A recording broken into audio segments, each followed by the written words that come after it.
من يهده الله فلا مضل له ومن يضلله فلا هادي له ونشهد أن لا إله إلا الله وحده لا شريك له ونشهد أن سيدنا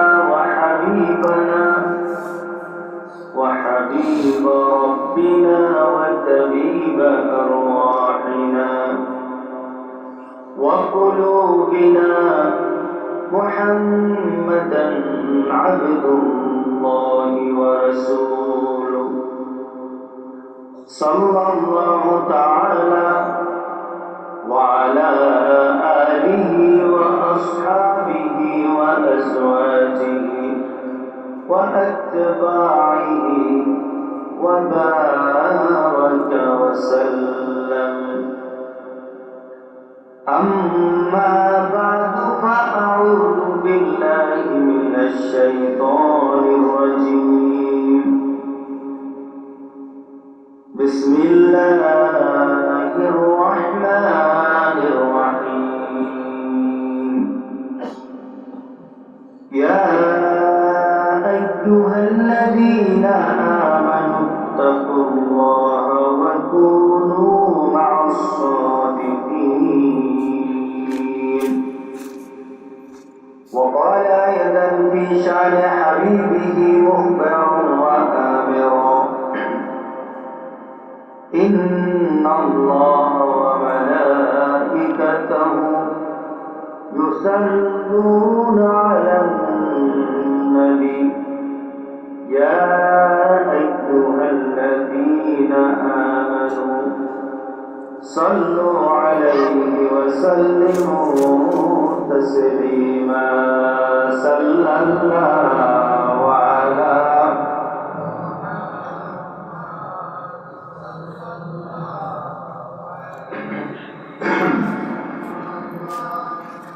صلى الله على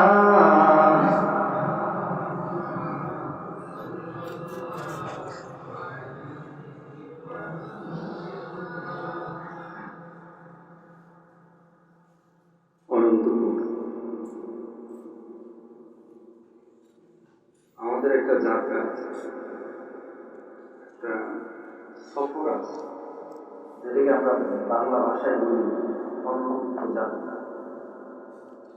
কখন হবে বলেন তো? কখন? অনন্ত যাত্রা, মৃত্যুর পর। আপনাদেরকে আমরা আমাদের জীবনের একটা চূড়ান্ত চাহিদা, মুমিনের চূড়ান্ত চাহিদা দুনিয়া না, অনন্ত যাত্রা। আমাদের আখিরাতমুখী যাত্রাটাই হলো আমাদের সবচেয়ে বড় পাওয়া। কি বলেন? চেয়ারম্যান সাহেব চলে যাবে নাকি? চেয়ারম্যান সাহেব, আমরা কিন্তু প্রতিদিন মাহফিল করি, আপনিও প্রতিদিন মাহফিলে যান, এটা তো আপনার জন্য সৌভাগ্য। কি বলেন? আমরা কিন্তু চেয়ারম্যান থেকে পাই না, ঠিক না? পাওয়া দরকার আছে কিনা বলেন? আমি ওকে কিন্তু আপনাদের চেয়ারম্যান খুব মহব্বত করি, অনেকদিন পর দেখা। আমার চিনছে, বলে চলো নাকি চেয়ারম্যান দেবে? আলহামদুলিল্লাহ, আলহামদুলিল্লাহ। আল্লাহ তার মাধ্যমে আপনাদের সমাজে আপনাদের দুনিয়াবি এবং আখিরাতের সকল কাজে সহযোগিতা করার তৌফিক দান করুন। আমরাও মানুষের জন্য দোয়া করি, চেয়ারম্যান, এমপি, এই ধরনের দায়িত্বপ্রাপ্তদের জন্য আমরা দোয়া করি। দুনিয়ার খেদমত চাই, তাদের থেকে আখিরাতের খেদমত চাই, ঠিক না? আমার পিছনে যারা থাকে, যেমন বাথরুমে নামাজ পড়তে হয়, বাথরুমে ভালো চলতে হয়, চেয়ারম্যান সাহেব যদি বলে আমার পিছনে চলতে হলে নামাজ পড়তে হবে, বাবার ক্ষমতা আছে? চেয়ারম্যানের পিছনে যারা চলে নামাজ ছাড়তে পারবে? আমি অনেক সময় কথাটা বলি, রাসূল সাল্লাল্লাহু আলাইহি সাল্লাম কোন পীরের কথা বলে নাই, কোন হুজুরের কথা বলে নাই, কোন ইমামের কথা বলে নাই, কোন আল্লাহওয়ালার কথা বলে নাই। রাসূল সাল্লাল্লাহু আলাইহি সাল্লাম এক ইমামের কথা বলেছেন। সেই ইমামের নাম হলো ইমাম আদিল। যে ইমাম সমাজের মধ্যে ন্যায় ইনসাফ করবে। কি করবে বলেন? আপনাদের যে এখন বলা নাই ইনসাফের কথা, রাসূল সাল্লাল্লাহু আলাইহি সাল্লাম বলেছেন যে ইমাম ন্যায় ইনসাফ করবে, আল্লাহ সুবহানাহু ওয়া তাআলা সর্বপ্রথম আল্লাহর সৃষ্টি জগতে আল্লাহর বান্দাদের মধ্যে সর্বপ্রথম আরশের ছায়া নিচে তাকে জায়গা করে দেবেন। পৃথিবীর কোন হুজুর না, পৃথিবীর কোন শ্রেষ্ঠ ব্যক্তি না, পৃথিবীর ওই ব্যক্তিগুলিকে আল্লাহ সুবহানাহু ওয়া তাআলা সর্বপ্রথম তার আরশের ছায়া নিচে জায়গা করে দেবেন। সূর্যটা কোথায় চলে আসবে? হ্যাঁ জানি, ভয় পাই না। মাথার কতটুকু? 1 মাইল উপর। মাথার সূর্যের তাপে মাথার অবস্থা পর্যন্ত বলে যাবে, মাথাগুলি ফেটে যাবে। দৃশ্যটা আপনার জন্য হবে, আমার জন্য হবে, চেয়ারম্যানের জন্য হবে, গোটা সৃষ্টি জগতের জন্য হবে। দৃশ্যটা কেমন হবে? চৈত্র মাসে আপনার টেম্পারেচার কতটুকু পেয়েছেন? আমি একবার মক্কায় হঠাৎ দেখলাম যে একটা ডিজিটাল একটা ঘড়ির মধ্যে এটা উঠেছে, আবার চতুর্পাশে ডিজিটাল ঘড়ি আছে, সেখানে টেম্পারেচার 100 পড়ে, সেখানে লেখা 50 সেলসিয়াস, 50। আমি তো আশ্চর্য হয়ে গেলাম। আমি তখন চিন্তা করলাম 50 এখানে আমরা হজম করতে পারতেছি, সহ্য করতে পারতেছি, তার পেছনে কারণ হলো এটা মক্কার মাটি। মনটা দুর্বল, টের পাই না। কিন্তু আমার দেশ থেকে 50 হতো, কেউ ঘর থেকে বের হতো না, সহ্য করার মতো না, সহ্য করা। আর সেখানে টেম্পারেচার কত হাজার হবে আল্লাহ হবে, সেখানে আপনাকে দাঁড়াতে হবে, আমাকে দাঁড়াতে হবে। রাসূল সাল্লাল্লাহু আলাইহি ওয়াসাল্লাম আমাদেরকে জানিয়েছেন সার ব্যক্তিকে আল্লাহ সুবহানাহু ওয়া তাআলা ডেকে ডেকে তার আরশের ছায়া নিচে জায়গা করে দেবে। এর মধ্যে কি একজন ইমামুন আদিল? বলে ইমামুন আদিল, যে ন্যায় বিচার করে সমাজে, তার মর্যাদা গোটা পৃথিবীর সকল আলেমদের থেকে আল্লাহ মর্যাদা বাড়িয়ে দেবেন। চেয়ারম্যান মর্যাদা আছে কিনা বলেন? আমাদের সমাজে চেয়ারম্যান অনেকে হতে চায় নামের জন্য, কিন্তু আমরা দোয়া করি আপনাদের অঞ্চলের চেয়ারম্যান যেন হয়ে যায় ইনসাফ কায়েমের জন্য। কি বলে? দোয়া করার দরকার আছে কিনা বলে? দোয়া করুন, তার জন্য দোয়া করে আল্লাহ যেন তাকে এই সমাজের মধ্যে ইনসাফ কায়েম করে একটা কবরের মধ্যে সুন্দর করে শুয়ে থাকতে পারে, আর কিয়ামত পর্যন্ত দোয়া চাইতে পারে, দোয়া পেতে পারে, আমাদের তৌফিক দান করে। কি বলে? আজকের মাহফিলের সভাপতি জনাব হাজী আব্দুল বারী, সহসভাপতি জনাব বীর মুক্তিযোদ্ধা হাজী আলী আকবর, প্রধান অতিথি আপনাদের চেয়ারম্যান সাহেব, প্রধান মেহমান জনাব শাহাদুল সরকার, বাইরে যে আমাকে দাওয়াত দিয়েছে, আমার এই ছাত্র, আমি আসলে রাখতে চাইনি, কারণ আমার সামনে আমার মাহফিল, আমার 29 তারিখ আমার মাহফিল, এমনি ব্যস্ততা। আজকে আমি ঠিক মাগরিবের আগে বাড়িতে আসছি ঢাকা থেকে, মাহফিলে অনেক কিছু কাজ করে। আমার অত্যন্ত আদরের ছাত্র, আপনারা বিশ্বাস করবেন না ওকে কতটুকু আমি আদর করি। ওকে আদর করে তার ভদ্রতার কারণে, শিক্ষকের প্রতি তার আন্তরিকতার কারণে, তার এলেম অর্জনের যে একটা আকাঙ্ক্ষা, আমি খুব কম ছাত্র পেয়েছি। আমি না বললেই না, সে সামনে আছে এই কারণে বলছি না, আমি তার জন্য দোয়া করি, মন ধরে দোয়া করি। আমার ছেলেটা তার কাছে নিয়ে রেখেছে, বলেছে তোমার ভাইকে তুমি দেখো। তো তার মাধ্যমে আমি আপনাদের কাছে এসেছি, দোয়া করি তার জন্য, আল্লাহ যেন আপনাদের এলাকার একজন আলোক পত্রিকা বানিয়ে। দরকার আছে কিনা বলেন? আপনি আপনার সন্তানের জন্য যদি এই চিন্তা করে যে মাহবুব তুমি আমার সন্তানটাকে মহিউদ্দিনের মতো বানিয়ে দাও, আপনি লস হবে না, আপনার লস হবে না। আপনি যদি আপনার সন্তানকে মহিউদ্দিনের কথা বলে আল্লাহর কাছে চান, মাহবুব তুমি আমার সন্তানটাকে মহিউদ্দিনের মতো বানিয়ে দাও, তার মতো ভদ্র, তার মতো শিক্ষিত বানিয়ে দাও, আপনার লস হবে না। আল্লাহ যেন তাকে সে মর্যাদা দান করে দেয়। উলামায়ে কেরাম মুস্তাফিজুর রহমান, আব্দুল ওয়াসির, শফিকুল ইসলাম, মোহাম্মদ ওলিউল্লাহ বুখারী তেলাওয়াত করেছে হাফেজ আব্দুল মোমেন। আমরা সবার জন্য দোয়া করি, আমিন বলি। আমাদের দোয়া আছে কিনা বলেন? আপনাদের মাহফিলটা তাফসীরুল কোরআন মাহফিল। হ্যাঁ, আমি একটা কোরআনের আয়াতের কথা বলতে চাই মসজিদ কমিটি এবং যুবকদের জন্য।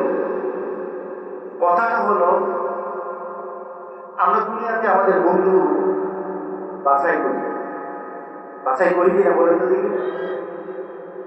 দুনিয়ার বন্ধু যেমন হবে, আখিরাতের বন্ধু তেমন হবে। আপনারা বলেছেন যে যুব সমাজের জন্য একটা কিছু কথা বলা দরকার। আমি আজকে যুবকদের নিয়ে কথা বলতে চাই। দুনিয়ার বন্ধু যেমন, আখিরাতের বন্ধু তেমন। রাসূল সাল্লাল্লাহু আলাইহি সাল্লাম বলেছেন, আদ-দীনু আলা খালিলি। তার আখিরাতের অবস্থাটা হবে তার বন্ধুর মতো। তার বন্ধুরা দুনিয়াতে যাদের সাথে চলেছে, ঠিক তার হাসরের দিন তার ওই বন্ধুদের সাথে তার সম্পর্ক হয়ে যাবে। এখন রাসূল পাক সাল্লাল্লাহু আলাইহি সাল্লাম বলেছেন, মান তাশাব্বাহা বিকাওমিন, যে যার অনুকরণ করে, যে যার টাই ধরে, যে যার নীতিতে চলে, যে যার আদর্শে চলে, রাসূল সাল্লাল্লাহু আলাইহি সাল্লাম বলেছেন কাল হাসরের দিন তার সাথে তাকে আল্লাহ মিলিয়ে দিবে। আমি একটা ছেলেকে বললাম, ওর হাতে ছিল ব্রেসলেট। কি ছিল? ছেলেরা দেখে না হাতের মধ্যে কি পরে? বালা পরে, সুতা পরে। আছে কি হাতে দেওয়া লাগে না এগুলো? সুতা পরে, বালা পরে। তা আমি ছেলেকে ডেকে বললাম, তুমি এটা দিলে কেন? ও যদি দেখতে সুন্দর লাগে। আমি তোমার নবী যে সুন্দরটা ব্যবহার করে নাই, আমার রাসূল যে সুন্দরটা ব্যবহার করে নাই, এই সুন্দর সৃষ্টি করেছে তারা। এটা পরে নিজেকে সৌন্দর্য, নিজেকে দামি করেছে তারা। তার হাসির কিন্তু আল্লাহ তোমাকে তার সাথে করে দিবে। ঠিক না? এটা তো শিখদের স্টাইল, এটা মুসলমানদের স্টাইল না। মুসলমান শিখেরা কি বলে? হাতে বালা পরে। যুবক ছেলেরা বালা পরে, তোমাকে খুলে ফেলতে হবে। রাসূল সাল্লাল্লাহু আলাইহি সাল্লাম যেটা পড়েছে এটাই পড়ে নাও, রাসূলের সাথী হয়ে যাবে। আমরা কার সাথে হতে চাই? দেখুন, একটা ছেলে রাসূল সাল্লাল্লাহু আলাইহি সাল্লামের খেদমত করে রাতের বেলা। রাসূল সাল্লাল্লাহু আলাইহি সাল্লাম রাতের বেলা তাহাজ্জুদের জন্য উঠেন। এটা কার নেচার? এটা কার চরিত্র? রাসূলের চরিত্র। এটা কার চরিত্র বলে? মুমিনের চরিত্র। রাসূলের চরিত্র মানে মুমিনের চরিত্র।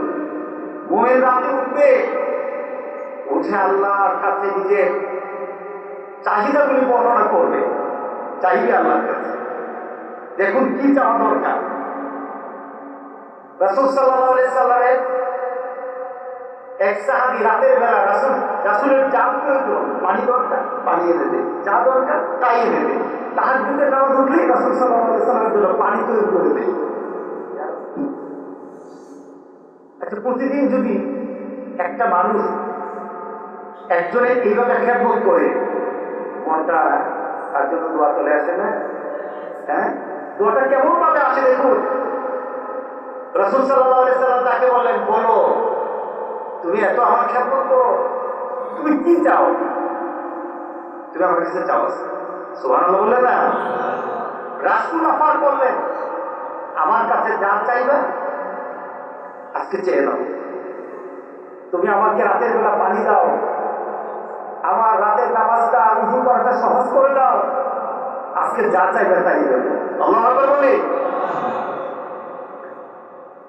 সেই সাহাবী রাসূল সাল্লাল্লাহু আলাইহি সাল্লামকে বললেন, ইয়া রাসূলুল্লাহ, আপনি আমাকে বলেছেন আর আমি জানি পৃথিবীর কোনো ব্যক্তি নয় এমন সাধারণ চরিত্র নয়, আপনি যদি চান যেটাই চাবেন সেটাই আমার জন্য হয়ে যাবে। কারণ আপনি যদি আল্লাহর দরবারে আমার জন্য চান, আল্লাহ আমাকে ফিরিয়ে দিবে না। সুতরাং আমি চাইবো কি চিন্তা করে নেই। একটু চিন্তা করে সাথে সাথে বললো, ইয়া রাসূলুল্লাহ, জান্নাতে আপনার সাথে আমি থাকতে চাই। বলেন তো দেখি, আপনাদের চেয়ারম্যান সাহেব অথবা এই ধরনের কোন নেককার বান্দারা যদি আপনাকে বলে কি চাইবা, কি চাও, হুজুর দোয়া করেন আল্লাহ যেন আমাদের সম্মান দেয়, আল্লাহ যেন আমাকে অর্থ দেয়, আল্লাহ যেন দুনিয়াতে অনেক কিছু আমাকে দান করে দেয়। আমাদের চাহিদা এক ধরনের, আর যারা জান্নাতি হতে চায় তাদের টার্গেট হলো জান্নাতে যাওয়া। কথা ঠিক আছে কিনা বলেন? যে কোনো ভাবে জান্নাতকে তারা সামনে রাখে, আল্লাহ সুবহানাহু ওয়া তাআলা তাদের জন্য বলেন, ওয়া উযিবাতিল জান্নাতু লিল মুত্তাকিনা গায়রা বাঈদ। আল্লাহু আকবার বলে।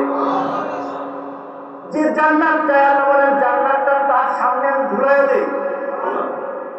আর যে জান্নাত চায় না, জান্নাত পাওয়া তার জন্য আমি কঠিন বানাইয়া দেই। দেখুন সেই সাহাবী, রাসূল বললেন, যা চাইবা আমার কাছে চাও, আমি তোমাকে দেব। সে বলল, জান্নাতে আপনার সাথে থাকতে চাই। রাসূল সাথে সাথে বললেন, ওয়া গায়রা যালিক, দুনা যালিক, এটা ছাড়া অন্য কিছু না, এর মধ্যে চাও। তুমি তো চাইছো একেবারে চূড়ান্ত পর্যায়ে চাইছো, এরপরে তো আবার চাওয়ার কোনো মুমিনের জিনিস নাই, আছে নাকি বলেন? বলেন তো দেখি, একজন মুমিন এরপরে আর কোন জিনিস চাইতে পারে? মুমিন তো আর কোন জিনিস চাইতে পারে? চূড়ান্ত চেয়ে ফেলেছো, এর উপরে তো আর চাওয়ার কিছু নাই। না না, এর থেকে অন্য কিছু গাইরে জালিক, এরপর অন্য কিছু চাও, এটা নাই না না, তুমি যা চাইছো এরপর তো আর চাওয়ার কিছু নাই। সেই সাহাবী বলল, ইয়া রাসূলুল্লাহ, আমি এটাই চাই। আপনি বলছেন, আমি তো বলি নাই, আপনি আমাকে অফার করেছেন, চাও, আমি অফারে সেটা চাইছি। আপনার কারণে আমি বলেছি, ইয়া রাসূলুল্লাহ, এটা ছাড়া আমি অন্য কিছু চাই না। বলেন তো, সুযোগ যদি আসে আমাদের এরকম কাজে লাগানো দরকার আছে কিনা বলেন? কি করতে হবে? চাইতে হবে। কার কাছে চাইতে হবে? আল্লাহর কাছে চাইতে হবে। রাসূল সাল্লাল্লাহু আলাইহি সাল্লাম দেখলেন দেশের রাসূল না ছেড়ে দিবে না, কারণ সুযোগটা কে সৃষ্টি করেছে? রাসূলই তো সৃষ্টি করেছে। সুযোগ যখন পেয়ে গেছে, এবার তো ছেড়ে দিবে না। সাথে সাথে রাসূল সাল্লাল্লাহু আলাইহি সাল্লাম বললেন, বুঝলাম তুমি আমাকে তো ছেড়ে দিবে না, সুযোগটা পেয়ে গেলা, তবে তুমি আমাকে সহযোগিতা করো, বেশি বেশি আল্লাহকে সিজদা করে আমাকে সহযোগিতা করো। তোমার চাহিদা অনুযায়ী যেন আমি কাল হাসরের দিন আল্লাহর দরবারে তোমার জন্য ভিক্ষা চেয়ে নিতে পারি, তোমার জন্য আমি চেয়ে নিতে পারি। এর জন্য তুমি আমাকে সহযোগিতা করতে হবে, আমাকে বেশি বেশি করে আল্লাহকে সিজদা দাও, আর আল্লাহকে যারা সিজদা দেবে তারা আমার সাথে থাকতে পারবে। যারা বলেন সুবহানাল্লাহ। বলেন তো দেখি, কাছে থাকার কারণে সুযোগ হলো কিনা বলেন? আমি কোরআনের একটি সূরায় তওবার একটি আয়াত তেলাওয়াত করেছি। আল্লাহ বলেছেন, ইয়া আইয়ুহাল্লাযীনা আমানু তাকুল্লাহ, ও ঈমানদার, আল্লাহকে ভয় করো। কাকে ভয় করতে হবে? কি ভয় করবেন? আল্লাহর কি ভয় করবেন? আল্লাহর শাস্তিকে ভয় করবেন, কিন্তু ভয়টার মধ্যে ভালোবাসা মিশ্রিত থাকবে। ভয় হবে, কিন্তু এই ভয়ের মধ্যে এমন হবে না যে আল্লাহ শুধু শাস্তি দেন, এটা একটা ভয়, কিন্তু আল্লাহ কি শুধু শাস্তি দেন? না না, আল্লাহ কি আমাদের জন্য, আল্লাহ বলেন, বান্দারে সাবাকাত রাহমাতি আলা গাদাবি, আমি মানুষকে শাস্তি দিতে ভালোবাসি না, আমার সৃষ্টি জগৎকে আমি শাস্তি দিতে ভালোবাসি না, আমি আমার সৃষ্টি জগৎকে রহমত দিতে, তার উপর ihsan করতে আমি ভালোবাসি। আমার তরিকা হলো মানুষকে ihsan করা, সবচাইতে প্রিয় হলো মানুষকে আমি মাফ করে দেবো, এটা হলো আমার শান। আমি রহম করা হলো আমার শান। কিন্তু আল্লাহকে আমরা ভয় করি কিনা বেশি, নাকি ভালোবাসি বেশি? বলেন, আমরা ভালোবাসি বেশি, ভয় করি কখন? যদি কোনো কাজকে, আল্লাহর কাজকে অমান্য করি তখন ভয় করি। আপনার বাবাকে আপনি ভালোবাসেন, মাকে ভালোবাসেন, অন্যায় করলে কিন্তু মা বাবার কথা মনে আসে, আমাকে বিচার করবে। কিন্তু বিচারের পরও কিন্তু ভুল করার পর কার কাছে যান? হ্যাঁ, মার কাছে যাই, বাবার কাছে যাই, ভুল করে ফেলেছি। আমরাও ভুল করি, কিন্তু আল্লাহর তরফ থেকে ফিরে আসা যাবে না। আল্লাহ সুবহানাহু ওয়া তাআলা বলেন, আমাকে ভয় করবা যতক্ষণ পর্যন্ত ফিরে না আসবা। যখন ফিরে আসবা আমি তোমাকে এমন ভাবে সাফ করে নেব যেন তোমার কাছে কোনো গুনাহ নাই, এমন ভাবে তোমাকে আমি মাফ করে দেব। আল্লাহ সুবহানাহু ওয়া তাআলা বলেন, ইয়া আইয়ুহাল্লাযীনা আমানু তাকুল্লাহ, আল্লাহকে ভয় করো, ওয়া কুনু মা'আস সাদিকিন, আর তোমরা কার সাথে হও? সত্যবাদীদের সাথে হও। যারা সত্যের পথে থাকে, যারা সত্য নিয়ে চলে, আর যারা সত্যের কথা বলে তাদের সাথে থাকে। কি বলে, ঠিক আছে কিনা? এই আয়াতটা আমাদের দরকার আছে কিনা বলেন? যদি কেউ সত্যের সাথে না থাকে, রাসূল বলেছেন, তুমি দুনিয়াতে তোমার বন্ধু যেমন বেঁচেছো, আখিরাতে কিন্তু তোমার সেই বন্ধু তোমাকে ছাড়বে না। ইয়াউমা ইয়া'আদ্দু যালিমু আলা ইয়াদাইহি ইয়াকুলু ইয়া লাইতানি ইত্তাখাযতু মা'আর রাসূলি সাবিলা ইয়া ওয়াইলাতা লাইতানি লাম আত্তাখিয ফুলানান খালিলা লাকাদ আবাল্লানি আনিদ যিকর বা'দা ইয জাআনি ওয়া কানা আশ-শাইতানু লিল ইনসানি খাযুলা। এই আয়াতের মধ্যে আল্লাহ সুবহানাহু ওয়া তাআলা দুনিয়াতে যদি বন্ধু না বাঁচতে পারে, আখিরাতে কত অনুশোচনা করবে, আখিরাতে আপনার কি অবস্থা হবে আল্লাহ সুবহানাহু ওয়া তাআলা আমাদের জানিয়ে দিলেন। আল্লাহ সুবহানাহু ওয়া তাআলা আমাদেরকে বলতেছেন, ইয়াউমা ইয়া'আদ্দু যালিম, যারা জালিম কারা? যারা নিজেদেরকে দুনিয়াতে ভালো বন্ধু বাঁচতে পারে নাই। আলা ইয়াদাই ইয়াকুলু ইয়া লাইতানি ইত্তাখাযতু মা'আর রাসূলি সাবিলা, তারা কি করবে?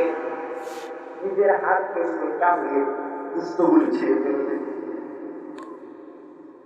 দুনিয়াতে আমরা কি করি?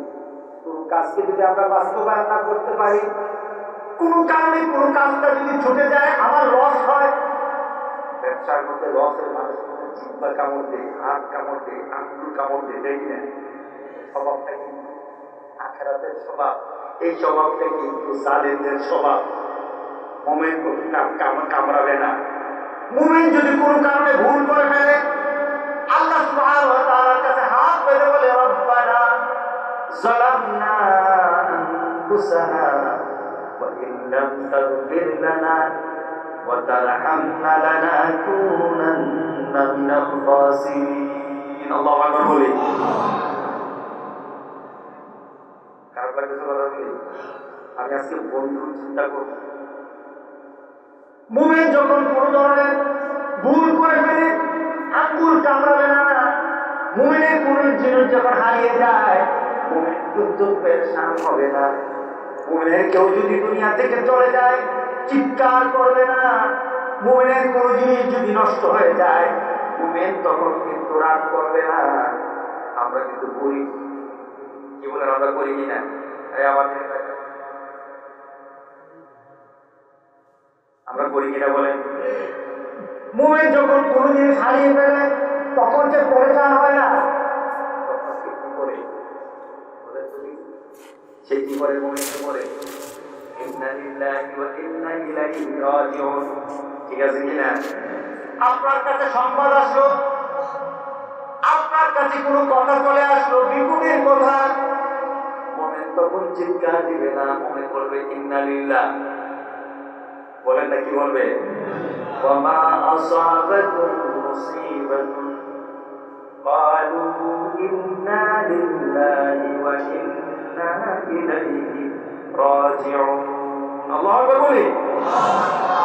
মুমিন বলবে ইন্না লিল্লাহ। মুমিনের গুরু হারাইলে কি বলবে? মাগো। মুমিন যখন রাস্তার মধ্যে ব্যথা পায় তখন কি বলবে? কে বলছে ইন্না লিল্লাহ? বলেন। চিৎকার দেয় মা করে মা। কে বলছে? ও তো হুজুরকে যদি ব্যথা পাবে চিৎকার, এই আর কি আসলে চিৎকার হয়ে গেল। তোমার ব্যথার সাথে সাথে তুমি বলো ইন্না লিল্লাহ। যন্ত্রণাটা পেয়েছি আমি মাবুদ, এই যন্ত্রণা তো তুমি দিয়েছো, তুমি দুনিয়ার যন্ত্রণা আমার জন্য বড় না, তুমি আখিরাতের যন্ত্রণা আমাকে দিও না। মুমিন চিন্তা করবে আখিরাত। মুমিন তার খাদ্য নেওয়ার সময় চিন্তা করবে আখিরাত। মুমিন তার দুনিয়ার যন্ত্রণা পেয়ে তখন চিন্তা করবে আমি আখিরাতের যন্ত্রণা সহ্য করতে পারবো না। আল্লাহ বলি না, মুমিন বলবে ইন্না লিল্লাহ। মুমিনের যখন গুরু হারায় তখন কি বলবে? গল্প আছে না একটা, গরু হারাই গেছে, খুঁজতে খুঁজতে বেহুশ। বউ বলতেছে কি ব্যাপার, এত পেরেশান হয়েছে তো? গরু যার হারাইছে বুঝবে, তুমি তো ক্যাপ্টেনে করে না বই, আমি কি বলবো? মাথা ঠিক নাই, মাথা ঠিক নাই। একদিন ফজর নামাজের পর আমি দাঁড়ানো, মসজিদ থেকে বের হওয়ার আমি দেখি একটা লোক নবীনগর থেকে গেছে আমার ফজর নামাজের পর আমাদের মসজিদের সামনে দাঁড়ানো। নবীনগর থেকে লোকটার দূরত্ব অনেক না, আড়াই বাড়ির দূরত্ব অনেক, প্রায় 30 কিলোমিটার মতো হবে। বের হওয়ার সাথে সাথে লোকটা কেঁদে বলল, হুজুর আমার বউ হারাই গেছে। কাঁদতেছে, পেরেশান। আমি কি করবো? হুজুর একটু তদবির করে দেন।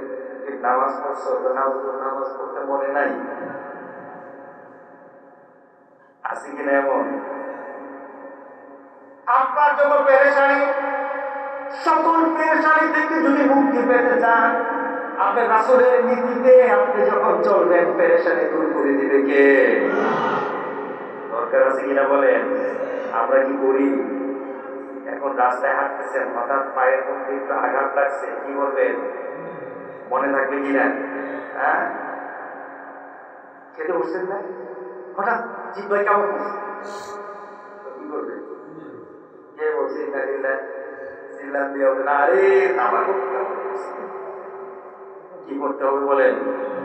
আপনি যখন ইন্না লিল্লাহ পড়বেন, আপনার ব্যথাকে দুনিয়াতে আল্লাহ সুবহানাহু ওয়া তাআলা এই দুনিয়ার ব্যথা দিয়ে আখিরাতের ব্যথা কিন্তু কমায়া দিবেন। কারণ এই ব্যথার জন্য আপনি কার কাছে সিলিন্ডার করছেন? দুনিয়াতে যে বান্দা আল্লাহর কাছে সিলিন্ডার করে, আল্লাহ বলেন বান্দার সে তো আমার কাছে আখিরাতের ব্যথার জন্য সিলিন্ডার করে ফেলেছে। এই ছোট্ট ব্যথা দিয়ে আমরা আল্লাহকে বুঝাইতে চাইলাম মাবুদ বড় ব্যথার ক্ষমতা আমাদের নাই। কিন্তু দুনিয়াতে যারা আল্লাহকে ব্যথা অবস্থায়, সকল অবস্থায় মনে করতে পারে না, কাল হাসুরের দিন তারা কিন্তু চরম যন্ত্রণায় পড়বে। কথা ঠিক আছে কিনা বলে? আমাদের কথা না, এটা আল্লাহর কথা। তারা যখন দেখবে দুনিয়ার কারণে আমি আখিরাত হারিয়ে ফেললাম, বন্ধুর কারণে আমি আখিরাত হারিয়ে ফেললাম, তখন তারা কি করবে? হাত কামড়াবে। ইয়াউমা ইয়াযুল যালিমু আলা ইয়াদাইহি, মানে হাত, তারা হাতের মধ্যে কামড়াবে। দুনিয়ার কামড় নয়, এমন জোরে কামড় দিবে হাতের বস্তুগুলি পর্যন্ত ছিঁড়ে ফেলবে, আবার কামড় দিবে, আবার ছিঁড়বে, আবার ভালো হয়ে যাবে। নাউযুবিল্লাহ বলি। এই ঘটনাটা একটা সুন্দর একটা ঘটনা আছে, শুনবেনটা? উকবা ইবনে আবি মুঈত, উকবা ইবনে আবি মুঈত একটা ধনাঢ্য ব্যক্তি মক্কা। সে ব্যবসায়ী ছিল। তার একটা অভ্যাস ছিল কি, সে যদি ভালো ব্যবসা করতে পারত, ব্যবসায় সফল হতো, সে এলাকার মানুষকে দাওয়াত দিয়ে খাওয়াতো। কি বলেন? আমাদের সমাজে ব্যবসায়ীটা আমাদেরকে খাওয়ায়নি। বোঝা গেল না না, মাঝে মাঝে তো খাওয়াবি, কিন্তু সবাইকে খাওয়ায়, মাঝে মাঝে আনুষ্ঠানিক খাওয়ায়, ব্যবসার জন্য খাওয়ায় না।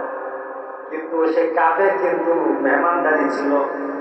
আরবে কিন্তু একটা প্রসিদ্ধ একটা ভালো স্বভাব ছিল আরবে।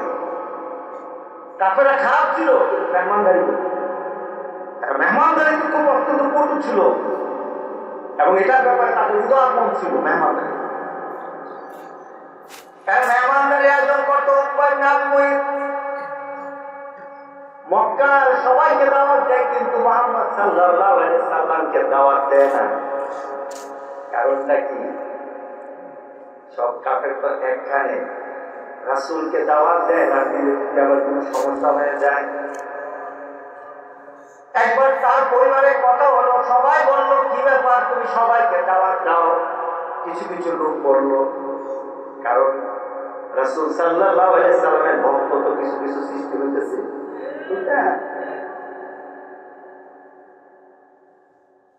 মক্কার অনেক লোক যখন রাসূলের ভক্ত হয়ে গেল, তার চরিত্রের কারণে, আচরণের কারণে, সৌন্দর্যের কারণে, ব্যবহারের কারণে, আল্লাহু আকবার বলে, বলুন তো আল আমিন নামটা কি মুসলমান দিছিল না কাফেররা দিছিল? হ্যাঁ, মুসলমান দিছিল নাকি? না, কাফেররা বলল আল আমিন। রাসূলকে ভালোবাসতো, রাসূলের চরিত্রকে তারা মূল্যায়ন করত, কিন্তু মুহাম্মদ সাল্লাল্লাহু আলাইহি সাল্লামের নীতি মানত না, কিন্তু তার চরিত্রকে ভালোবাসতো।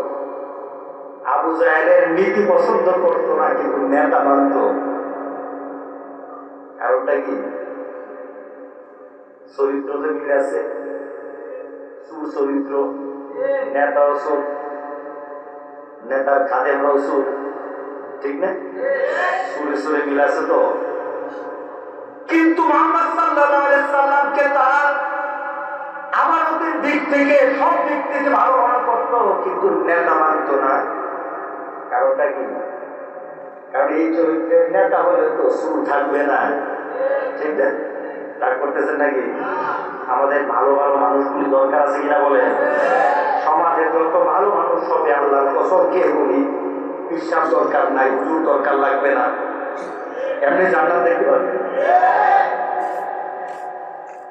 একটা সমাজের মধ্যে যদি একটা ভালো মানুষ থাকে, একটা গ্রামের মধ্যে যদি একটা মানুষ ভালো থাকে, যার সালিশের কারণে গ্রামের সবাই ইনসাফ পায়, আল্লাহর কসম খেয়ে বলি, ওই গ্রামটাই জান্নাতের সুসংবাদ পাবে। জান্নাতের বাতাস ওই গ্রামে বইতে থাকবে। দরকার আছে কিনা বলে? মাঝে মাঝে কত মানুষ এসে চোখের পানি ফেলে দেয়, ইনসাফ পাই না। রাসূল বলেছেন, একটা মানুষ যদি ন্যায় ইনসাফ না পাওয়ার কারণে একটা দীর্ঘ শ্বাস ফেলে দেয়, তার দীর্ঘ শ্বাসটা কিন্তু জমিনে থাকে না। পৃথিবীর কারো দোয়া কবুল হলো কিনা না হলো, পৃথিবীর কারো বন্ধু আল্লাহ কবুল করবেন কিনা না করবেন, আল্লাহ ভালো জানেন। কিন্তু গ্যারান্টি দেওয়া হচ্ছে, মাসদুম যখন আল্লাহর দরবারে হাত পেতে বলবে, বাবু যে আমার উপর অত্যাচার করেছে, রাসূল বলেছেন পৃথিবীর কারো দরকার নাই, সাত আকাশ পাড়ি দিয়ে আল্লাহর আরশে পৌঁছে যায়।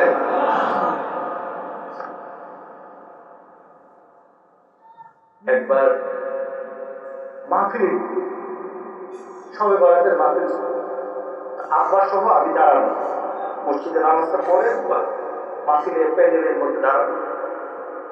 একটা রিক্সাওয়ালা আসলো, এসে আমি দাঁড়ানো, আব্বা পাশে। তো আব্বার কাছে সে হাস করে বলতেছে না, সে আমাকে দেখে হুজুর একটা নাম বললো আমাদের এলাকার পয়সাওয়ালা। হুজুর আমি কোনো অন্যায় করি নাই, আমি তার বাড়ির কাছে একটা জায়গার মধ্যে প্রস্তাব করতে বসছিলাম। হুজুর সে আমার কাপড় ছিঁড়ে ফেলেছে, আমাকে রক্তাক্ত করেছে। আমি দৃশ্য কখনো ভুলবো না।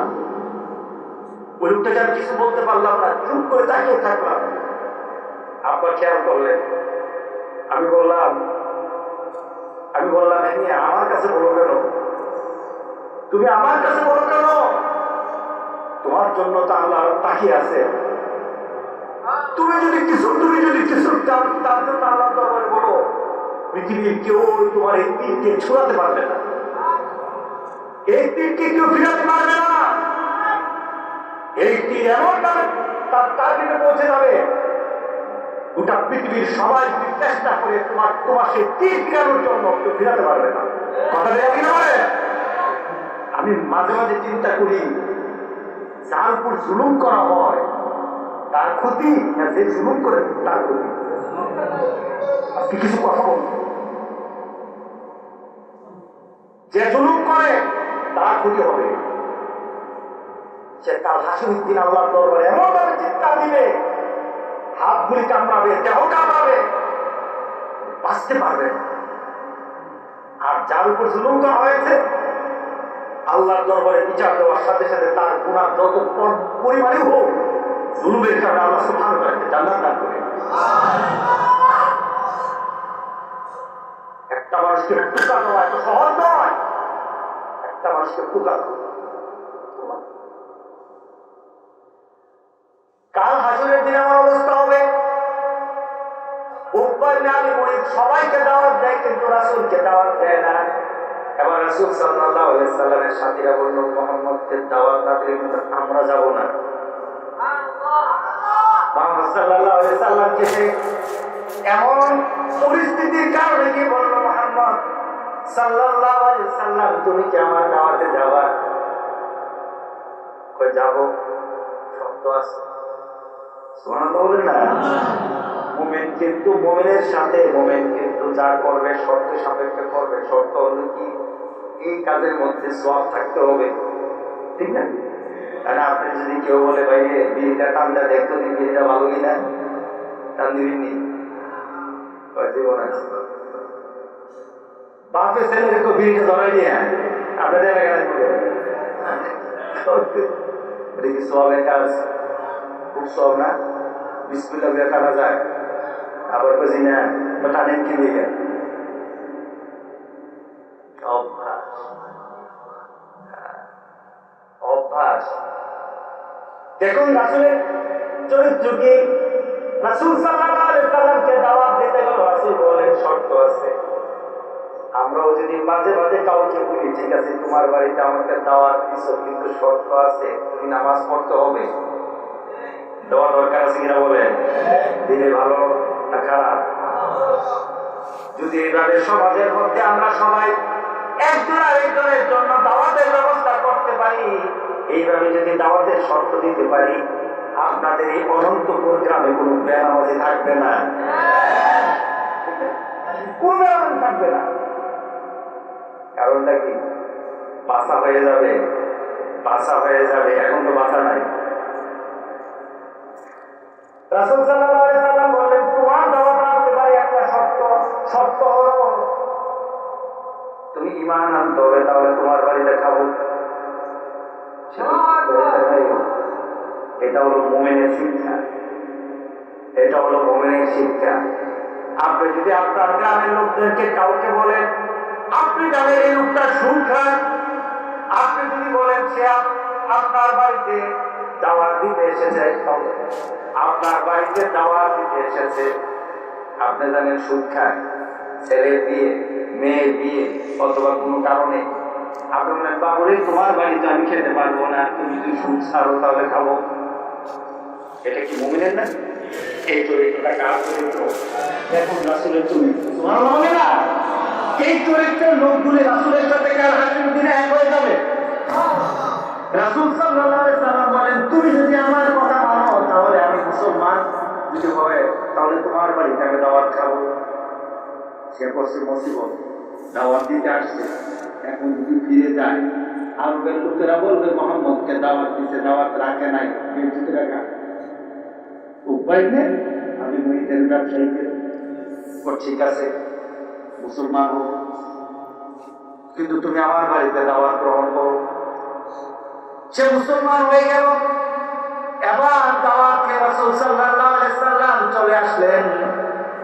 এবার উপায় না, আমি মুরিদের বন্ধু যারা ছিল, আবু জাহেল, আবু লাহাব, উতবা, সাইবা, এরা কারা না? মুসলমান হয়েছে ঠিক, কিন্তু বন্ধু কিন্তু ছাড়তে পারে নাই। আমাদের সমাজে এমন মানুষ আছে মুসলমান বুঝি আমরা কিন্তু বেনামাজি ছাড়তে পারি নাই, সুদ ছাড়তে পারি নাই, আছে কিনা বলেন? কুট ছাড়তে পারি নাই, আছে কিনা বলেন?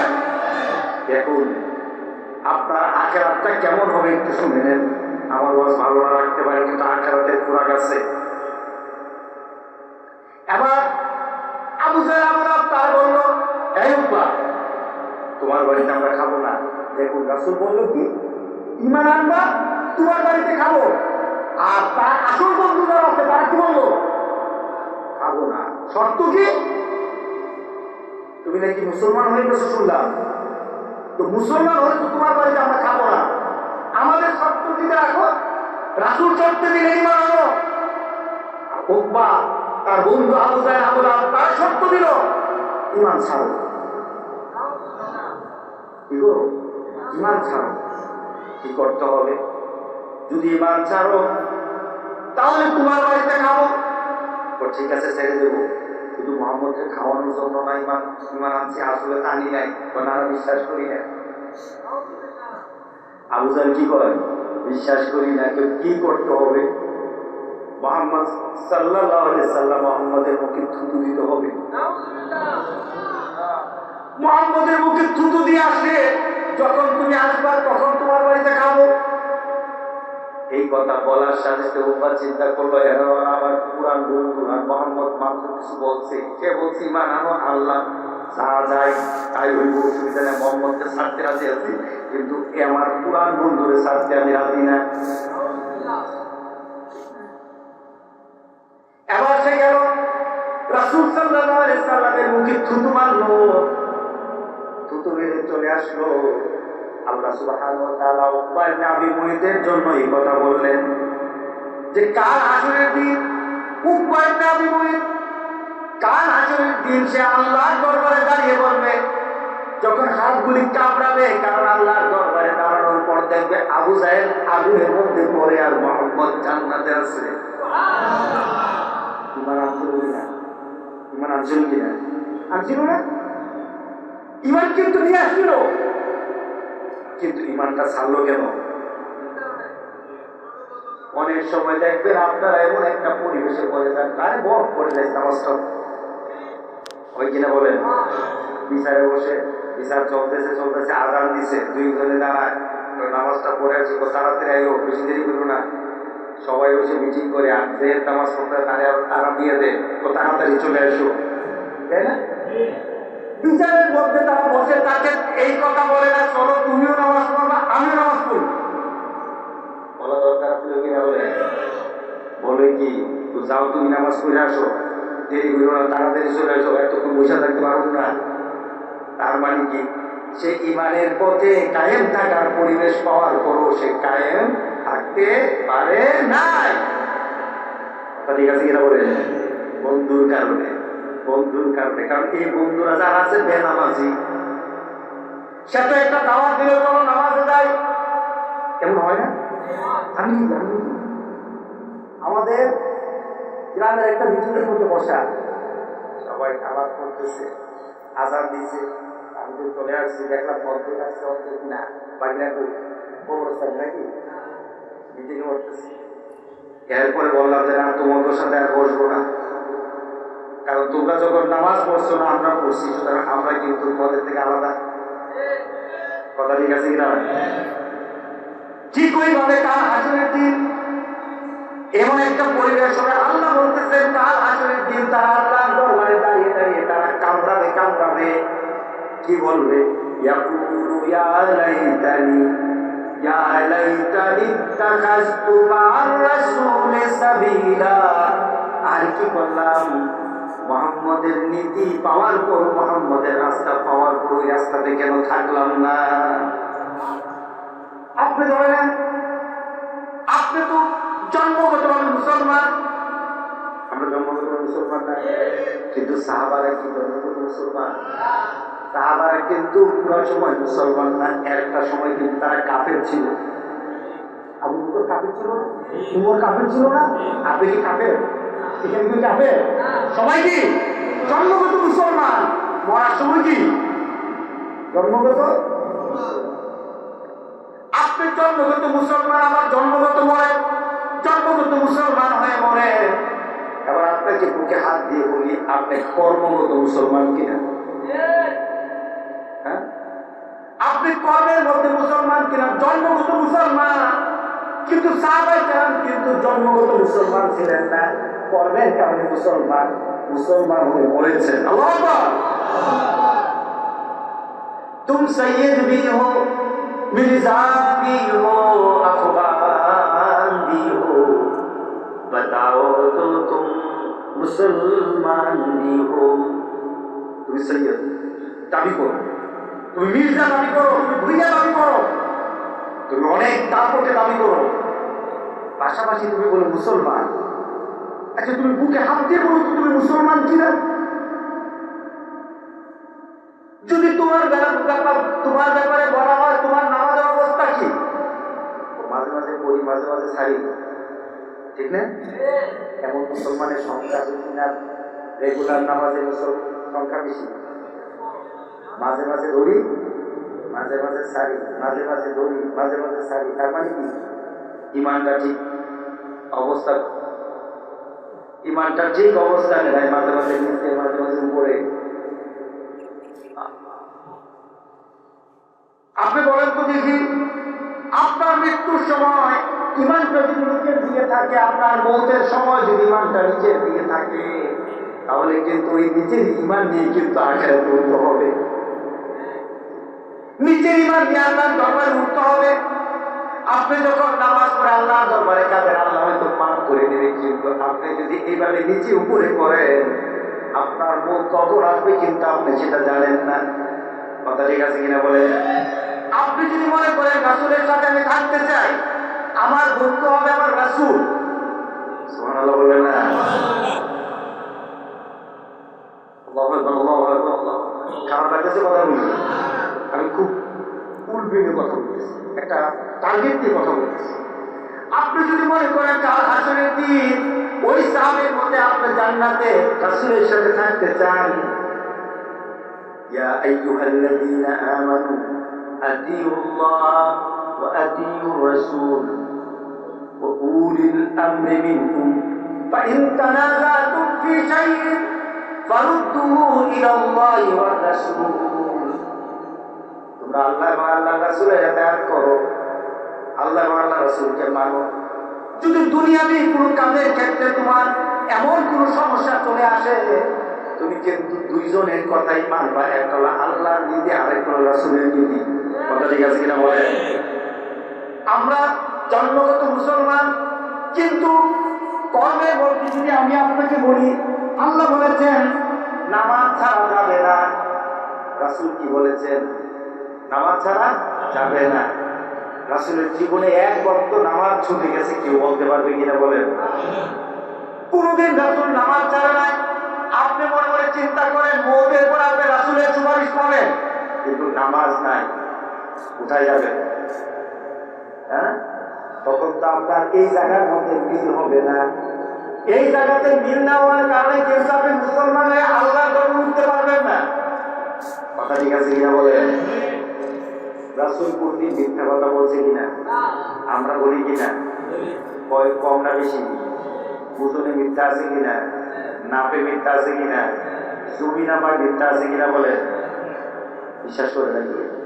নাই বলে না? জমি আছে 30 শতক আপনার জমিতে, 30 শতক জমি যখন নামতে যান এটা হয়ে যায় 32 শতক, আছে না? তখন আপনি কি করেন? 2 শতক আমার জমিতে বের করে দেন, নাকি বলেন থাক থাক, এটা হয়তো কোনো কারণে আমি পেয়ে গেছি? হ্যাঁ, আপনার যে কোনো কাজ যদি এই কাজগুলির মধ্যে যদি ইসলাম না ঢুকে, আপনি মুসলমান হয়ে পড়তে পারবেন না। আপনার জানাজা যত বড়, যত হুজুর আপনার জানাজা পড়া, আপনি নামাজ পড়লেন না, রোজা রাখলেন না, হজ করলেন না, যাকাত দিলেন না, আল্লাহ তো মাফ করে দিবে। 1 ইঞ্চি জমি যদি কোনো কারণে আপনি কারো মেরে খেয়ে মরেন, মাফ পাওয়ার সুযোগ নাই। আজকে দেখলে মনে হয় আমরা কত বড় মুসলমান, গ্রামগঞ্জে মুসলমান, এলাকায় মুসলমান, নেমে গেছে হুজুর কথা ঠিক আছে না বলে বিশ্ববন্ধু ধরা গেল।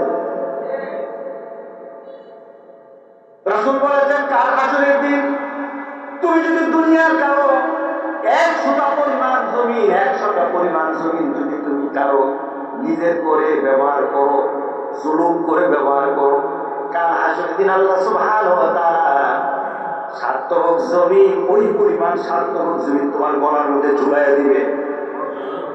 কে পারবে? কে পারবে? গতকাল আমি একটা ঢাকাতে অনেক বিশিষ্ট ব্যক্তিজনের সাথে ছিলাম। ঠিক মাগরিবের পর নামাজ পড়ে ওনাদের সাথে কথা বলতেছিলাম। একটা বিশিষ্ট বাংলাদেশের একটা শ্রেষ্ঠ ব্যক্তির সাথে ব্যক্তির ব্যাপারে কথা হলো। ঠিক ওনার বাড়ির পাশের বাড়িটা বলতেছে এই বাড়িটা সে দখল করে, জায়গা দখল করে সেটার মধ্যে মাল্টি স্টোরি বিল্ডিং করছে। ক্ষমতার দাপট, ক্ষমতার দাপট, ক্ষমতার দাপট দেখে প্রতিদিন চলতে পারবা। তোমার সামনে যখন আজরাইল চলে আসবে আর ক্ষমতা থাকবে না। রাসূল বলেছেন 1 ইঞ্চি তুমি কোন দরবারে করি মনে রেখো, 100টা যদি দাম করে জুলুম করে জমি যদি খেয়ে থাকো, এটা হিসাব দিতে তোমার সব সম্পদ, তোমার সব শেষ হয়ে যাবে, এরপর জান্নাতে ঢুকতে পারবা না। ভয় পাওয়া দরকার আছে কিনা বলেন? দুনিয়াতে বলেন এমন কোন ব্যক্তিকে আমাকে দেখায় দেন অন্যের জমিন খাওয়ার পরে, অন্যের সম্পদ মারার পরে, অন্যের টাকা মেরে সে দুনিয়াতে বাঁচতে পেরেছে, আমাকে দেখান। হ্যাঁ, এর নিতে পারে না। অন্যের সম্পদ মেরে কিন্তু পৃথিবীতে কেউ বেঁচে থাকে না। আমরা কি চিন্তা করা দরকার আছে কিনা বলেন? একটা ব্যক্তি হযরত ওমরের দরবারে আসে, 2 জন ওমরের দরবারে বিচার। কথাগুলো কিন্তু ভালো লাগতেছে না, কথা বলতে পারি না, আর বাকি করবো। হযরত ওমরের দরবারে 2টো লোক উপস্থিত, বিচার দেয়, ওমর বিচার করো। এটা হলো মুমিনের বিচার। দেখুন কত সুন্দর বিচার। কি বিচার করব? একটা লোক বললো ওমর আমার জমিটা তার কাছে বিক্রি করে দিয়েছি, সে এখন আমার উপর জুলুম করতেছে। আচ্ছা, বিক্রি করে দেওয়ার পর জুলুম কি করতেছে? সে বলতেছে ওমর আমি জুলুম করি নাই, আমি তার থেকে জমিন কিনেছি, কিন্তু জমিনের ভিতরে একটা জিনিস ছিল ওইটা তো কিনি নাই। সুবহানাল্লাহ বলেন না? জমিন কিনছি, কিন্তু জমিনের ভিতর আমি যখন জমিন চাষ করতে গেলাম দেখলাম জমিনের ভিতরে একটা পুটলা, এটার মধ্যে অনেক দামি দামি জিনিস আছে, এটার ভিতরে স্বর্ণ মুদ্রা নাই কি মুদ্রা ছিল। আমি জমিন কিনছি কিন্তু এটার ভিতরের জিনিস কিনি নাই। আমি তাকে তার সম্পদ কিনে দিতে আসলাম, সে দিতে জানা। সুবহানাল্লাহ বলে না? আচ্ছা বলে তো এই বিচারটা কি দুজকে যাওয়ার বিচার নাকি জান্নাতে যাওয়ার বিচার? আর আমরা কি করি? যদি কোনোভাবে টের পাইতাম যে তার কাছে এই সম্পদটা পাওয়া গেছে, তাহলে বংশ শুদ্ধ হয়ে যাইতাম, বেটা তোর কাছে জমি বেচি, এটার মালিক আমি, তো তোর কিন্তু চাইস। হ্যাঁ, কেন তোর কাছে জমি দিচ্ছি, এটা দিচ্ছি নাই, এমন আছে কিনা বলে? এবার দুজনে ঝগড়া করতেছে, এই ঝগড়া করলো জান্নাতে যাওয়ার ঝগড়া। আল্লাহ বলি আমাদের এমন চিন্তা থাকা দরকার আছে কিনা বলে? নিজে দরকার হলে জমিন 1 ইঞ্চি কমায়া দেব, কিন্তু অন্যের জমি 1 ইঞ্চি আমার জমিনে ঢুকাবো না। আমাদের একটা জমি আছে, জমিটা হলো 29 শতক। আমাদের অনেক জমি, অনেক দাম, 1 শতকের দাম। আমাদের কিছু কিছু জমি আছে 25-30 লাখ টাকা 1 শতকের দাম। ওইখানে ব্যাংকের মধ্যে আমার এখানে কিছু জমি আছে, এটা 5-6 লাখ টাকা শতক। প্রতিদিন পাঠাইলা আমার মাথার শিক্ষক আছে, নাম দিয়ে আসো, আমাদের ভাইদের মধ্যে বন্টন হবে, তো বন্টন করে নাম দিয়ে আসো। 24 শতক আছে, 5 শতক গেল, 5 শতকটা গেল প্রচুর নামানামি করে কোথায় গেছে বের হলে কিন্তু বাইরে কিন্তু আপনি টিকবেন না, ঠিক জমি হলো 30 শতক। আপনি যখন 30 শতক পেতে চান, তখন আশেপাশে অনেক কিছু রাগ করে না? 30 শতক আগে কত দলিলে থাকলেই দলিলে একটা থাকে, জমিনে আরেকটা থাকে। এমন একটা কথা বলতেছি, কাল হাসুর দিনটার করে আটকে যাবে। কোনো আমল কাজ হবে না, কাজ হবে না, আপনার টাকাতে কাজ হবে না। 100 পরিমাণ জমি যদি কারো থেকে নিয়ে থাকেন, মাপ না পাওয়া পর্যন্ত কোনো মাপের সুযোগ নাই। মাথার মধ্যে কালো দাগ করে গেছে, আর এগুলো জমি খাই খেয়ে নাই বুঝো নাই বুঝো নাই বুঝো নাই বুঝো।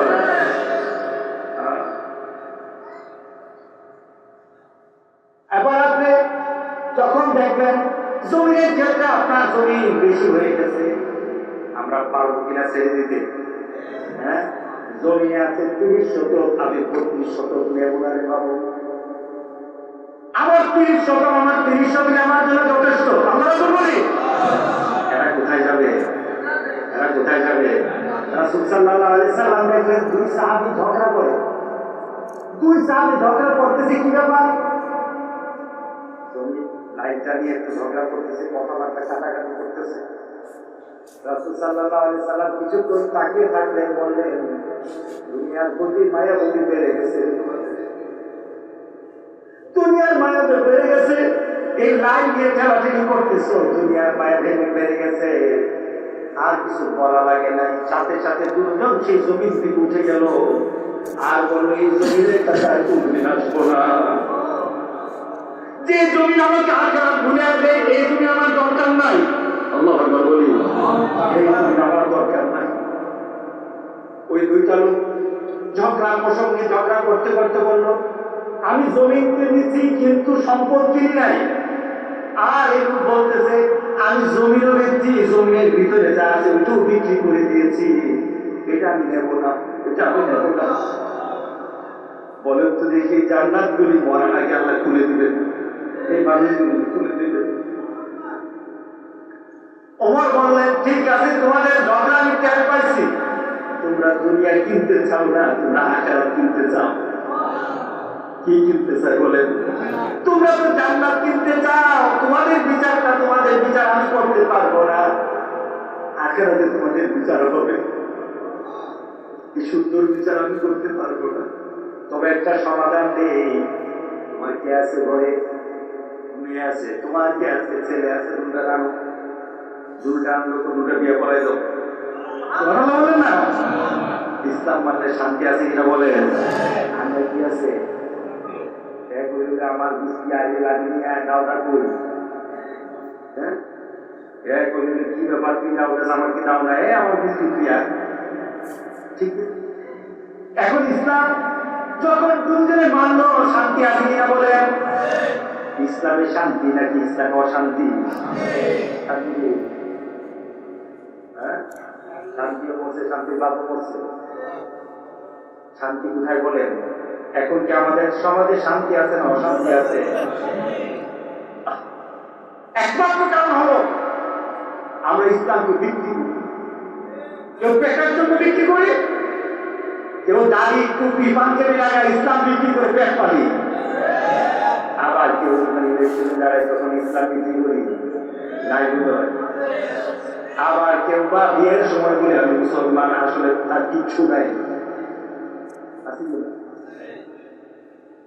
পাকিস্তানের বড় আলেম আল্লামা তকি উসমানীর বাবা, উনি তাফসীর লিখছেন। তাফসীরে শফি রাহিমাহুল্লাহ, উনি ওনার এক বন্ধু, খুব ঘনিষ্ঠ বন্ধু, মসজিদে একদিন বন্ধুরা বলতেছে, বন্ধু তোমার ছেলেটা নামাজে আসতে হবে, তুমি নামাজে আসে, তোমার বন্ধুটা নামাজে আসবে, নামাজে আসে। তো বন্ধু, আমার ছেলে কিন্তু অনেক বড় অফিসার হয়েছে, গাড়ি হয়েছে, বাড়ি হয়েছে, সম্মান হয়েছে, মর্যাদা হয়েছে, সে এখন সমাজের মধ্যে চলবে, মানুষ তাকে মা বাদে কি বলে আপনাদের গ্রামে একটা বড় বিশাল বড় সম্পদশালী যখন আপনাদের গ্রাম হবে, বাইরে কি বলবে?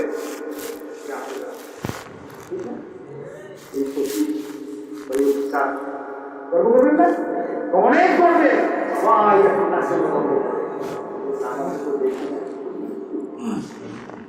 কি বলে একটু মানে কি নামাজ দেখি না, নামাজ পড়ে নামাজ মানে সব বেড়ে গেছে, সব বেড়ে গেছে, কিচ্ছু নাই, কিচ্ছু নাই। আমাদের অবস্থা কিন্তু কিচ্ছু নাই। আপনার ঠিক আছে কিনা বলেন? মুফতি শফি রাহিমাহুল্লাহ তার বন্ধুকে বলতেছেন, বন্ধু তোমার একটু একটা মিসাল আমি দেই, একটা উদাহরণ দেই। তুমি মরা দেখছো কিনা? হ্যাঁ দেখছি। কি বলো? বাপ তোমাকে দেখছি, মারে দেখছি, সবাই তো দেখলাম মরছে। সবাইকে মারা দেখছো কিনা? দেখছি। কি পাইছো? তাদের থেকে কি হারাই গেছে? একটু শ্বাস। ঠিক আছে? আচ্ছা, মরার আগে লোকটা ওজন যা ছিল, মরার পরে ওজন বাড়ে না কমে? আপনি দেরি করলে পারবে, এটা কি আসবে? এটা বলতে পচন চলে আসবে, কিন্তু মরার সাথে নেমে দেখে কমবে না, পারবে। কিন্তু যখন দেরি করবেন, এটার মধ্যে কি ছেড়ে? ভাইরাস করে, এটার মধ্যে ব্যাকটেরিয়া করে, ঠিক না? কারণ এটা কি পচা। মরার পরে কি কে পচা বলে? তুমি আমি পচা, আপনি পচা। আপনার পরিচয় কি? বিশ্বাস চেয়ারম্যান স্যার, আপনার পরিচয়টা কি করে দেখেন? আস্তে আস্তে আপনি পচা। আপনার গায়ে একটা পুকা উঠে দেন তো, আপনার পুকা থাকবে, একটা পুকা থাকবে, পুকা থাকবে, কিন্তু মনে দেখেন না পুকা আপনার উঠানো রাখবে, আপনার গায়ে পুকা হবে। আপনি তো পুকা, কতগুলি পুকা সমষ্টি মাত্র আপনার জীবনটা। তো বললো তুমি যখন লোকটাকে মরতে দেখলা, কি গেছে একটু দেখছো না? বন্ধু তোমার ছেলের অবস্থা কিন্তু কেমন? সব কিছু আছে কিন্তু একটু নাই। তোমার ছেলের সব হয়েছে কিন্তু জানটা কিন্তু নাই। কথা ঠিক আছে কিনা বলে? তোমার ছেলে এখন সম্মানিত হয়েছে কিন্তু নামাজ পড়ে না, তোমার ছেলের একটু নাই। এমন মানুষ আমাদের সমাজে আছে কিনা বলে? কম না বেশি? মরার সময় তার জন্য কি করে বলে? হুজুরের মতো আমাদের মতো হুজুর দাঁড়ায় করে, হুজুরে মারি মাটিকে আপনি রন, আপনি হুজুরের হুজুর মারি রন। কত বড় আপনাদের সাহস, কত বড় সাহস আপনাদের! হুজুর তো বলে মারি রন, হুজুর হুজুরে মারি না, শহরে কি করতে হবে আপনি জানেন না, হুজুরের উপর আপনি করেন। হুজুরের আপনারা সবাই করেন। মিনহা খালাকনাকুম ওয়া ফিহা নুঈদুকুম ওয়া মিনহা নুখরিজুকুম তারাতান। কি বলছেন বলুন তো দেখি, কয়জন বুঝলেন? আপনাকে নোটিশ করতেছে, ওই মৃত ব্যক্তিটাকে যেমন ভাবে মাটিতে রাখতেছি, মাটিতে রাখা হচ্ছে, তুমি কিন্তু তার থেকে বেশি কিছু না, একেও আমরা মাটিতে রাখতেছি। এটা নোটিশটা মরাকে শোনানো হয় না, তখন শোনায় মিনহা খালাকনাকুম, এর বানাইছে মাটি দিয়া, ওয়া ফিহা নুঈদুকুম, এই মাটির মধ্যে তাকে আবার রেখে দেওয়া হচ্ছে, ওয়া মিনহা নুখরিজুকুম, আর এই মাটি থেকে তাকে আবার উঠানো হবে ওই আকাশে, আল্লাহর দরবারে। কথা ঠিক আছে কিনা বলেন? এটা কি মরারে শোনায় নাকি জীবিতরে শোনায়? আপনাদের মরারে শোনায় নাকি? আরে শোনায়, জীবিতরে শোনায়। আপনাকে রিমাইন্ডিং করে, আপনাকে নোটিশ করে করে করে সাবধান হও, সাবধান হও, সাবধান হও। তুমি নিজে সম্পর্কে সচেতন হও। তুমি তো একটা পোকা মাত্র। রাসূল বলেছেন তোমার অবস্থাটা হলো, তোমার ঘরটা তো বাইতুল কুরআন, বাইতুল পোকা মাকড়ের ঘর, তুমি পোকার একটা কারখানা মাত্র, এছাড়া কিছু না। তুমি যদি আখিরাতে মর্যাদা পেতে চাও, যুবক তোমাকে একটা গল্প শোনাবো, শুনতে রাজি আছো? একটা সত্য ঘটনা। আরবের একজন বড় আলেম, সে তার বন্ধু থেকে শুনেছে, সেই বন্ধু বড় আলেম, এক মসজিদের ইমাম। তুমি পোকা হবে না, তোমাকে আল্লাহ মর্যাদা দিয়ে আখিরাতে উঠাবেন। সেই আলেম তার পূর্বার মধ্যে বলতেছে আমার বন্ধু এই এলাকার আলেম কোনো মিথ্যা কথা বলে নাই, উনি একজন সত্যবাদী মানুষ, উনি একজন বড় আলেম। উনি নিজে বলেছেন এলাকার কবরস্থানকে এক্সটেনশন করা হবে, কবরস্থান থেকে বাড়ানো হবে। এবার বাড়ানোর জন্য হুজুরকে ডাকা হলো, মিউনিসিপ্যালিটির লোক আসলো, পুলিশ আসলো, এলাকার মানুষ আসলো। কারণ কবরস্থানের বিষয়, একটু কবরস্থানের বিষয় তো মানুষের একটু নরম দিন থাকে না, সবাই চলে আসলো। এবার কবরকে এক্সটেনশন করা হবে। এখন পাশ দিয়ে কবরটাকে মাটিটাকে সরানো হচ্ছে। হঠাৎ যখন একটা বন্ধু বলে বেকন বেকন দিয়ে যখন টানা হলো, হঠাৎ একটা লাশ বের হয়ে গেল। লাশটা কেমন অবস্থা? কবরটা পুরান কিন্তু লাশটা নতুন। লাশের কাপড়টা পর্যন্ত নতুন, কাপড়টা পর্যন্ত পুরান হয় নাই। সবাই পেরেশান হয়ে গেল, ব্যাপারটা কি? লাশটাকে বের করা হলো, মানুষ চিনে না, শুধু বয়স্ক মানুষ বলেছে ছেলেটা তো হলো এই পরিবারের সন্তান, তার বাপ এখনো জীবিত আছে। এই ছেলেটা ওই পরিবারের সন্তান, সে তো অনেক দিন আগে মারা গেছে, কিন্তু তার দেহ তো কোনো পচন হয় নাই, তার কাপড় পর্যন্ত পচন হয় নাই। সবাই চিন্তিত হয়ে গেল, ব্যাপারটা কি? আল্লাহ তাকে এত মর্যাদার পিছনে কারণটা কি? বলবেন না, তাকে এত মর্যাদা দেওয়া হলো, পেছনে কারণটা কি? এবার তার বাবাকে আনা হলো, এই যে লাশটাকে চিনেন কিনা, আমার ছেলে, সে তো 24 বছর আগে মারা গেছে। 24 বছর আগে লাশ, আমার ছেলে এখন এই কথা হলো কেন? সবাই কষ্ট করলো, এই কথা তো জানি না, এটা তো জানি না। ইমাম সাহেব বলল, আপনি আমার আপনার ছেলে সম্পর্কে এমন কোন তথ্য দেন যে তথ্যটা আমরা একটু জেনে আমরাও ভালো করতে পারি, একটা কিছু বলেন।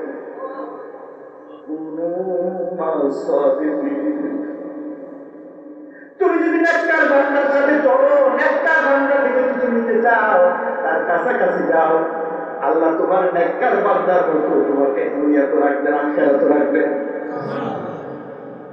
এবার একটু বলেন, এই ছেলেটার এমন মর্যাদা আল্লাহ দিল কেন? বাবার চোখে পানি ছেড়ে বলল, আমার ছেলেকে কোনদিন আমি আজানের পর ঘরে থাকতে দেখি না। আজান হওয়ার সাথে সাথে আমার ছেলে পাগলের মতো মসজিদে দৌড়ায়, কোনদিন মসজিদে এসে আজান শোনার পর ঘরে থাকে নাই, কোথাও বসে থাকে নাই। আমার ছেলের জীবনে কোনদিন নামাজ ছুটে যায় না।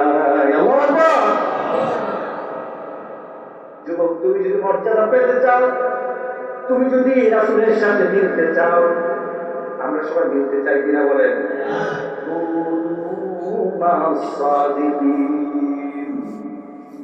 তুমি রাসূলের মতো হয়ে যাবা, রাসূলের চরিত্রকে নিজের চরিত্র বানায় নিবা। রাসূলের সাথে যদি হতে চাও, তাহলে রাসূলের চরিত্রকে দিয়ে নিজেকে সৌন্দর্য করবা। আল্লাহু আকবার বলে। রাসূল সাল্লাল্লাহু আলাইহি সাল্লাম এক সাহাবী বললেন, ইয়া রাসূলুল্লাহ, কিয়ামত কখন হবে? আলোচনা শেষ দিকে তারপর বিরক্ত হয়েছে, ইয়া রাসূলুল্লাহ, কিয়ামত কখন হবে?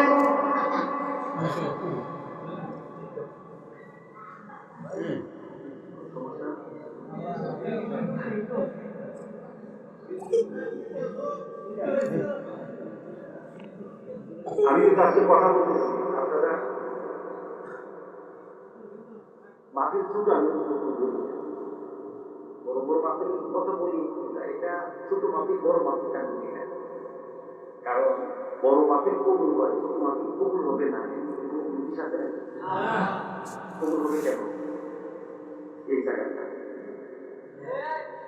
এটা যদি ফ্রেশ করতে পারে, এটা যদি ফ্রেশ রাখতে পারে, এটা যদি আল্লাহর দিকে ঘুরাই দিতে পারে, এখান থেকে কবুল হয়ে বাড়িতে যেতে পারবে।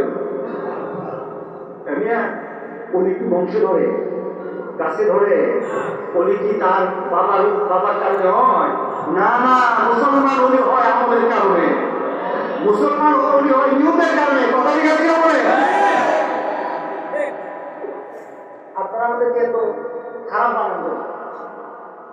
অনেকে বলে গরিব গরিব এটা খারাপ, এটা খারাপ। অলির গুরু হলে হয় না, নবীর করে নবী হয় না। এটা ইসলাম ধর্মের কোন নীতি নয়। ইসলাম ধর্মের নীতি হলো অলি হতে হলে রাস্তার প্রতি হতে পারবে, কিন্তু তাকে দিন ইসলাম এবং শিরিক মুক্ত থাকতে হবে। কথা ঠিক আছে বলে ইসলাম পালন আমল করতে হবে, আমল করতে হবে। আমল করে রাস্তার প্রতি অলি হয়, আর অলি করে শয়তান হয়। কি বলছে অলি করে? এটা ইসলামের নীতি। করতেছেন নাকি? আপনাকে দেখাচ্ছি আমরা অলি কিভাবে হতে পারি। উদ্দেশ্য কি বললো? মাদ্রাসা কেমন কখনো এই কথা বলে শেষ করবো। মাদ্রাসা কেমন কখন হবে? রাসূল সাল্লাল্লাহু আলাইহি সাল্লাম বলেন, কিয়ামতের জন্য তুমি কি প্রস্তুত আছো? প্রস্তুত কি বলেন? আপনি কি কিয়ামতের জন্য প্রস্তুত? আমরা প্রস্তুত। কিয়ামত মানে কি? ইযা যুলজিলাতিল আরদু জিলজালাহা ওয়া আখরাজাতিল আরদু আথqালাহা ওয়া ক্বালাল ইনসানু মা লাহা।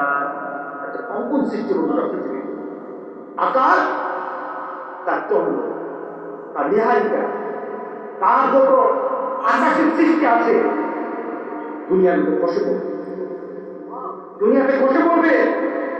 এগুলি ধুলার মতো হয়ে যাবে গোটা পৃথিবী। আল্লাহ সুবহানাহু ওয়া তাআলা গোটা পৃথিবীটাকে একবারে ধুলায় কড়া করে দিল। আল্লাহ বললেন না,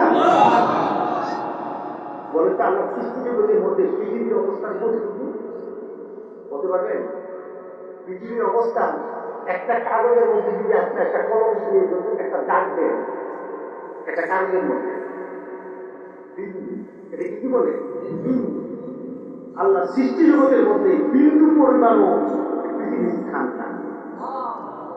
আল্লাহ সৃষ্টি জগৎ এত বড়, এমন গ্রহ আছে, একটা গ্রহ গোটা পৃথিবীকে যদি বিলিয়ন বিলিয়ন গোটা পৃথিবীকে একখানে করে, একটা আল্লাহ সৃষ্টি জগতের একটা উপরে একটা তারকাকে যদি এক জায়গায় করা হয়, তাহলে গোটা পৃথিবী পৃথিবীও একটা তারকা সমান। এমন তার কথা আছে, বৈজ্ঞানিকরা বলেছে বিলিয়ন বিলিয়ন এটা করা আর পৃথিবীর কারো ক্ষমতা নাই। এটা আমার আল্লাহর ক্ষমতা। এটা কার ক্ষমতা? আল্লাহর ক্ষমতা। তুমি কি কিয়ামতের জন্য প্রস্তুত? ইয়া রাসূলুল্লাহ, না। কিন্তু ইয়া রাসূলুল্লাহ, আমি কিন্তু একটা বিষয়ে প্রস্তুত হয়ে আছি। একটা বিষয়ে আমার মধ্যে কিন্তু পরিবর্তন আছে, আমি সাহস করি। কি সেটা? ইয়া রাসূলুল্লাহ, আমি আপনাকে ভালোবাসি।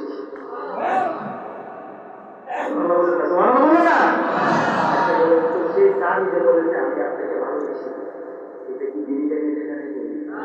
আমার ফেরেশতারা রাসূলের কথা মেনে না, রাসূলের প্রত্যেকটি কথা মেনে বলল, ইয়া রাসূলুল্লাহ, আপনাকে ভালোবাসি। রাসূল সাল্লাল্লাহু আলাইহি সাল্লাম বললেন, যে আমাকে ভালোবাসে সে আমার সাথে জান্নাতে থাকবে। যে আমাকে ভালোবাসে আমার সাথে জান্নাতে থাকবে। এখন বলেন তো, কোন সাহাবী রাসূলের কোন সুন্নাত ছেড়ে দিয়েছে কিনা? হ্যাঁ, আছে। প্রমাণ দিতে পারবে কি? বরঞ্চ রাসূল বলে গেছে, রাসূল নিজে বলে গেছে, ইয়ারিফুনা হাদ্দা, আমার সাহাবী, আমি যখন দুনিয়া থেকে চলে যাই, আমার সাহাবী প্রত্যেকটি সাহাবী দিনের প্রত্যেকটি নিয়ম নীতি তার বর্ণনা করতে পারে। আপনি তো নামাজ কি জানেন করতে পারবেন? আমি গত 3 বছর আগে থেকে আমি আমার খাস মাহফিল, আমি হচ্ছে খাস মাহফিলে জিকির আজকার করা হবে, জিকির আজকার বাড়িতে এগুলো, এটা সহজ।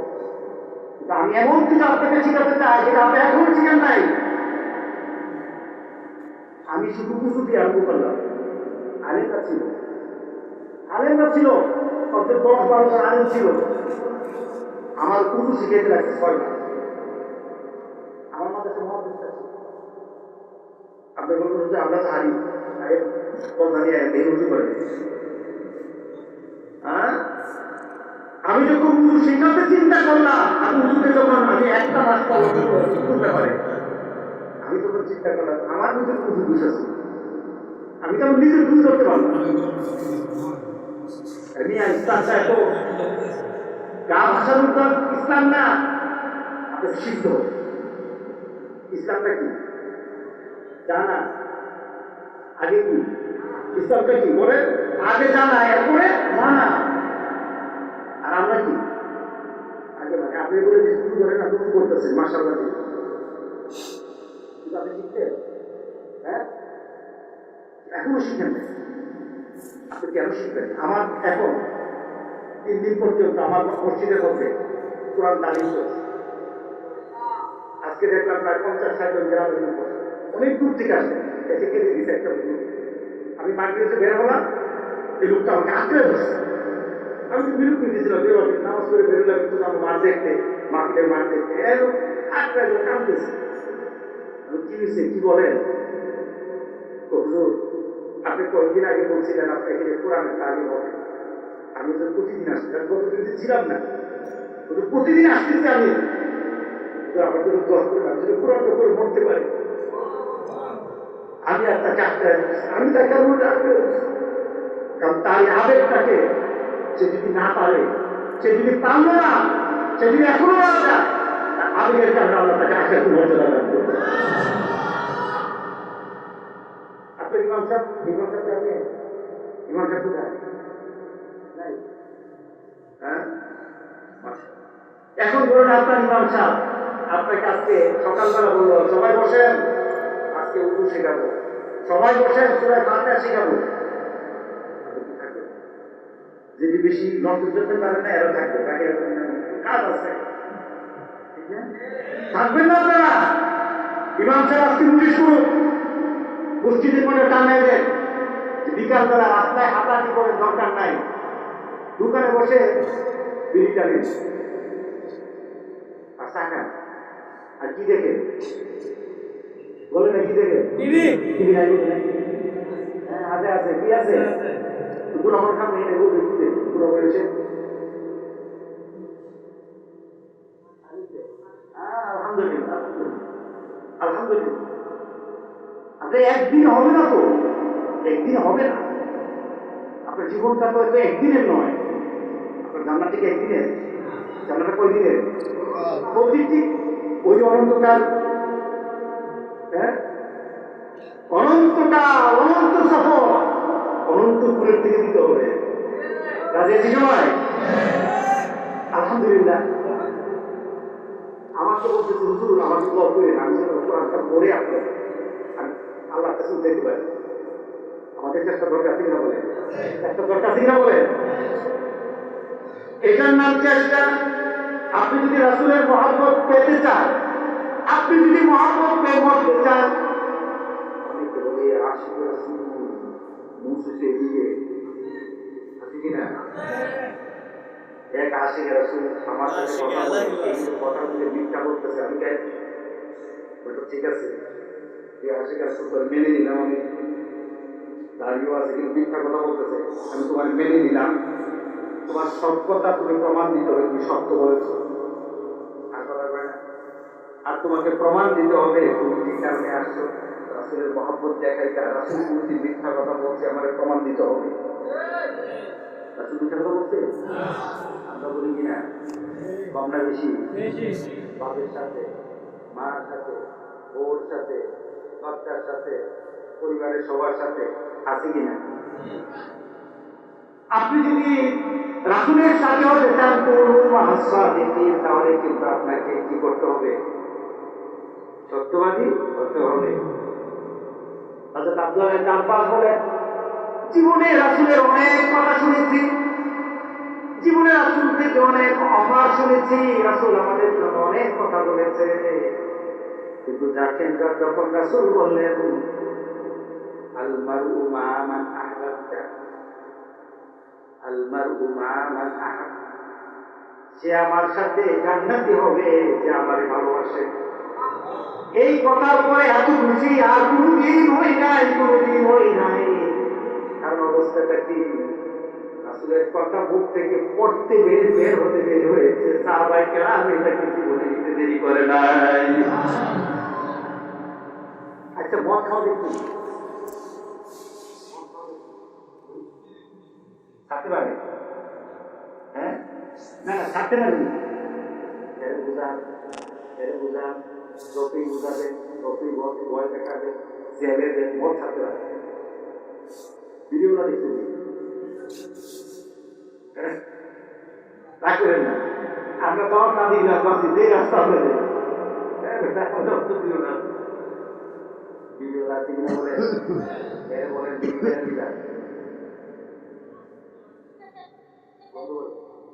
একেবারে আশেপাশে সব ফেরস্তা দূর যায়।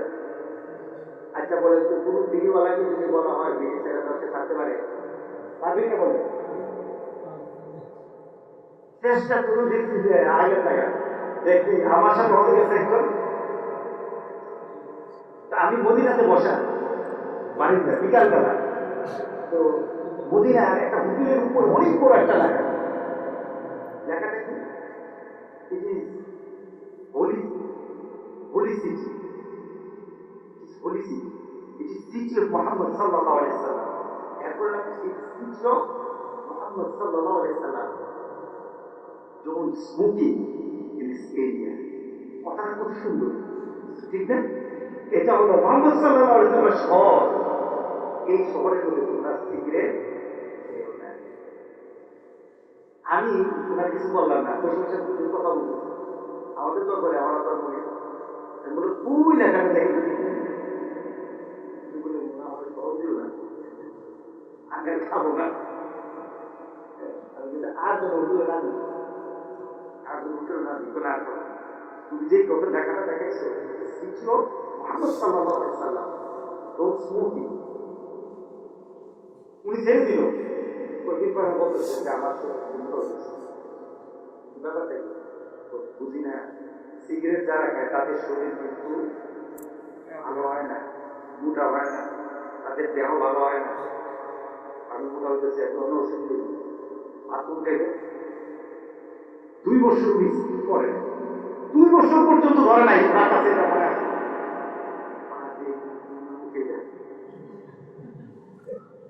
আমি বললাম কি কথা দলের করে বুঝলো না, এক জায়গায় বলছি না সবাই টানাটানি করতেছে, না দুইটা পারলাম না, কিন্তু বন্ধুর কারণে কিন্তু এটা দর্শের কথা ঠিক আছে কিনা বলে, বন্ধুগুলি আপনার ভালো না, ভালো বন্ধুর সাথে বলবেন তারা সিগারেট টানে না, কথা ঠিক আছে কিনা বলে? আপনি সিগারেট কিন্তু ছাড়তে পারবেন না, কেন পারবেন না? আপনার একটা টার্গেট নেই, আপনি যদি টার্গেট বানাতে পারেন আল্লাহর কসম, আপনি টার্গেট বানাতে পারেন আল্লাহর কসম, সিগারেট কেন? রাসূলের জামানায় রাসূল বললেন আল্লাহ ওয়াদা করেছে একটা লোক রাস্তা হারাম করলো, হাঁটতে হাঁটতে বলতেছিল রাস্তার মধ্যে খাবরা মদটা হারাম করা হয়েছে, মদের গাছটা মুখের মধ্যে ধরা, তখনও মদ খাওয়া, মদের গাছটা মুখের মধ্যে ধরা, মদটা তখনও হালাল, মদের গাছটা মুখের মধ্যে ধরা, কারো মুখের মধ্যে জিহ্বার মধ্যে মদ, কারো হাতের মধ্যে মদ, কারো ঘরের মধ্যে মদের মদটা, মদ দিয়ে মদিনার সব জায়গায় সবকিছু সব জায়গার মধ্যে মদ দিয়ে ভরা। হঠাৎ কানের মধ্যে একটা আওয়াজ হলো মদকে হারাম করা হয়েছে, প্রমাণ চাই না, প্রমাণ চাই না, কেউ বলছে সাহাবাই না, একজন সাহাবী ঘোষণা দিতে দিতে বলছিল প্রমাণ চাই নাই, কে বলেছে? বলেছে রাসূলের পাক সাল্লাল্লাহু আলাইহি ওয়াসাল্লাম, রাসূল থেকে কথাটা এসেছে, চিন্তা করেছে জিহ্বার মধ্যে মদ ভিতরে ঢুকায় না, মদটা ফেলে দিচ্ছে, টার্গেট কি ব্যাপার? রাসূল বলেছে টার্গেট, রাসূলকে আমরা নারাজ করতে পারবো না, টার্গেট আমি রাসূলের সাথে জান্নাতে থাকবো, মুমিনের টার্গেট, মুমিনের টার্গেট, আপনি টার্গেট করতে পারেন নাই, আপনার ইচ্ছা থাকে নাই, আপনার মধ্যে সব থাকে নাই, আমি রাসূলের সাথে থাকবো, আমি রাসূলের সাথে থাকবো, রাসূলের সাথে যদি থাকে আমাদের সে একটা আমেরিকান ইউনিভার্সিটি পিএইচডি করছে, আর দাঁড়ি মাশাআল্লাহ কেমন ছিল, বুয়েট থেকে সে বুয়েটের ভালো রেজাল্ট করেছে, পিএইচডি করতেছে, স্কলারশিপে পিএইচডি করছে, তার ওয়াইফও স্কলারশিপে পিএইচডি করছে, তাই খুব বুদ্ধি থাকে। আলহামদুলিল্লাহ আমাদের সঙ্গে রাস্তায় নামাজ পড়ে আমি তাকে চিন্তা করলাম ব্যাপার কি ভালো আছে তো আলহামদুলিল্লাহ। আমি তোমার শুরু হয় না মনে পড়ে আমি জানি না কারণ আল্লাহ মর্যাদা ভালো পারে। আমার টিচার ইহুদি, আমার টিচার ইহুদি, সে আমাকে নিতে চায় না, কারণ ওই টিচার চাচ্ছে যে আরো অন্য দেশে নিবে, বাংলাদেশে নিবে না। কিন্তু আমাকে দেখে চিন্তা করলো যে আমি যে ভালো মানুষ, তুমি তোমার দেখি আছে আমার দাড়ি দেখে। আর আমি যখন নামাজের সময় হয় আমি সাথে মানুষের দিই sir I will to perform my সালাত, আমি নামাজটা আদায় করতে চাই, আই উইল টু প্রেয়ার। সাথে সাথে বলে যাও যাও যাও যাও যাও তুমি নামাজ পড়ো। তো এই কারণে স্যার আমাকে সবচেয়ে ভালো টিচার আমাকে অফার করেছে ইসলাম পালন করলে মর্যাদা বাড়াবে কে? জরুরি কে বাড়াবে? আর মর্যাদার মালিককে দুনিয়ার কেউ মালিক, দুনিয়ার কেউ মালিক। আমরা রাসূলের সাথে থাকতে চাই, কারা কারা চাই?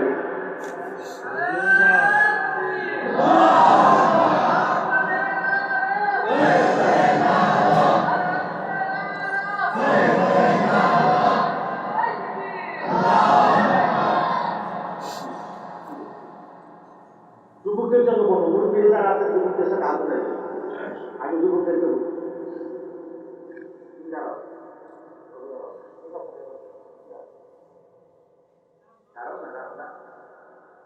তোমার বয়স কত?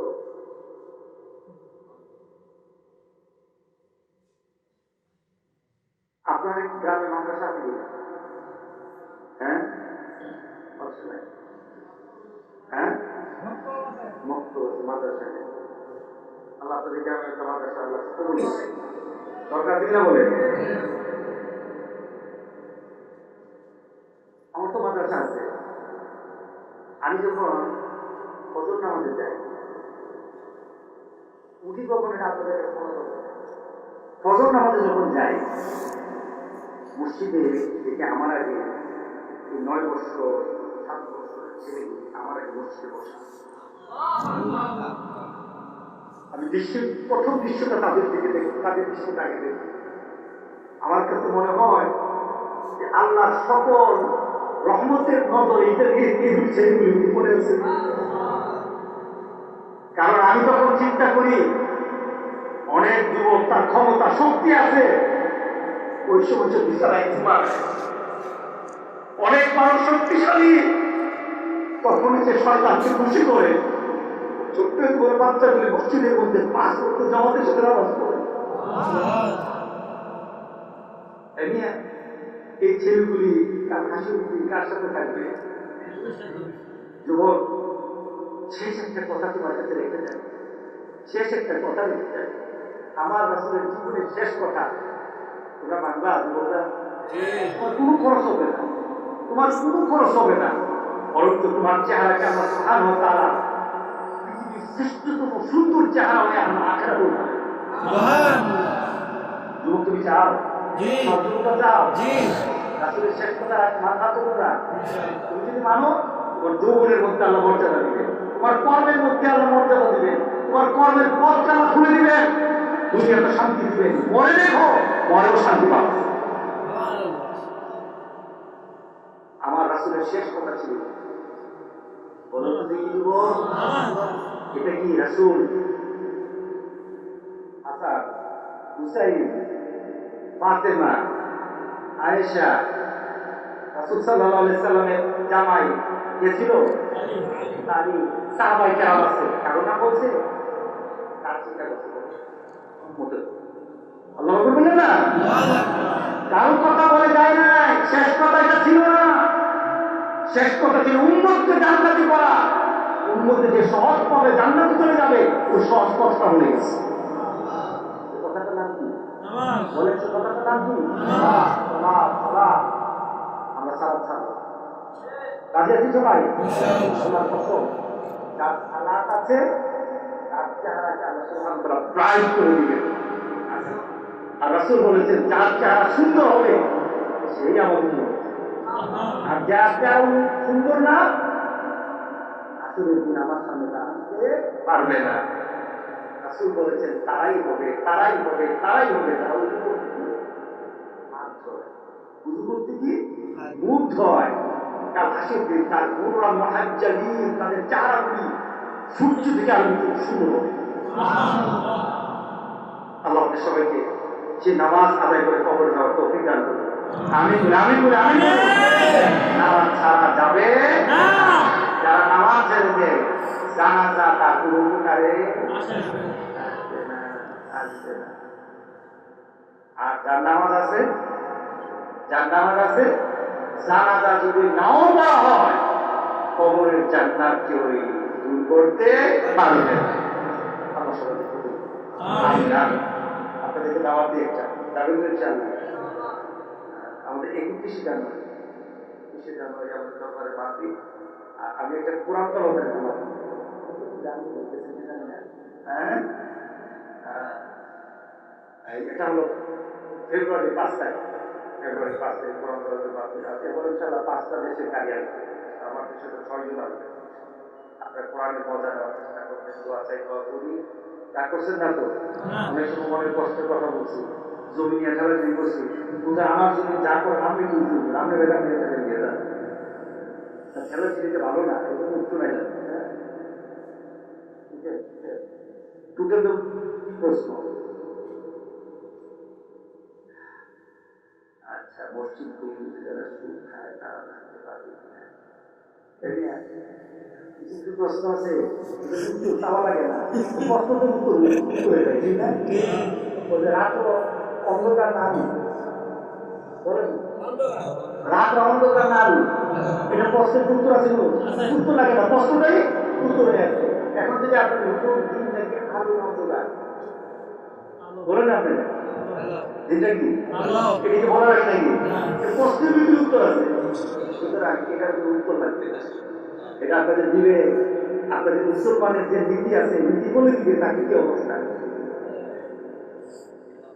রাসূল বলেছেন আছে বলছে যারা সুদ খায় তারা 70টা গুনাহ করে। কয়টা গুনাহ? একসাথে কয়টা? তার প্রথমটা হলো হারবিন মিন আল্লাহ ওয়া রাসূল, সে আল্লাহ এবং রাসূলের সাথে মারামারি করে। আচ্ছা বলেন তুমি, আপনার ছেলে ভালো ছেলে, আরেকটা ছেলে খারাপ, তার খারাপ ছেলের জন্য নিদর্শন দিচ্ছে, খালি রাস্তা গেলে মারামারি করে, রাস্তা গেলে মারামারি করে, এগুলি সব যথেষ্ট।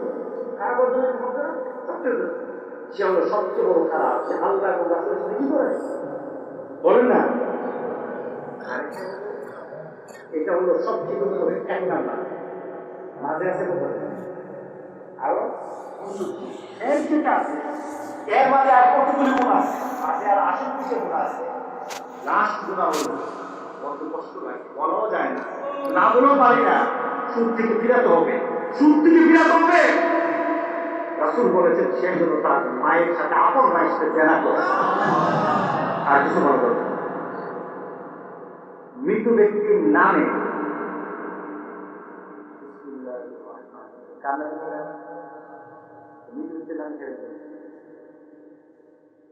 বলেন আপনি মৃত্যু ব্যক্তির নামে খাওয়া হয় নাকি? কার নামে খাইলাম? মৃত্যু ব্যক্তির নামে খাওয়া। মৃত্যু ব্যক্তির পক্ষ থেকে যদি কোনো খাদ্য হয় তাহলে এই খাদ্য শুধু গরিব মিষ্টিরা খাবে, যাদের পয়সা আছে তারা খেতে পারবে না। আপনার প্রমাণটা একটা কিতাব আছে, এটা প্রসিদ্ধ কিতাব, আমাদের মধ্যে স্বামী দ্বিতীয় খণ্ডে আছে। আর জিয়াফতটা হয় কষ্টের, জিয়াফতটা কি আনন্দের, জিয়াফতটা কি? আচ্ছা, এমন কোনো জিয়াফত দেখাতে পারে সবাই কান দেওয়া খায়, আপনাদের এলাকায় মতো খায়, কান দেওয়া খায় নাকি? নাকি জিয়াফত করলে নারী পুরুষ পর্দা বেপর্দা যা আছে মারামারি সব এখানে।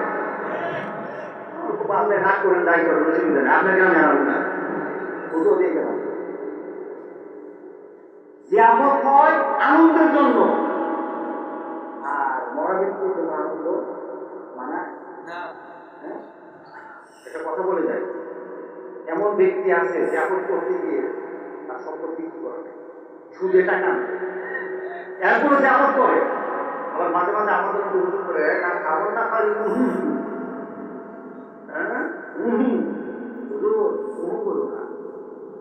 কারণ মৃত ব্যক্তির জন্য এটা গরিবের মত, তুমি হাজার গরিব খাওয়া অসুবিধা নাই, কারণ গরিবকে খাওয়া গরিবের হক আছে।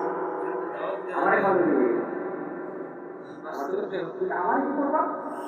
তুমি যখন তোমার মুরব্বীদের কাজ চালু করবে, আমার আব্বার করবো, ঠিক না?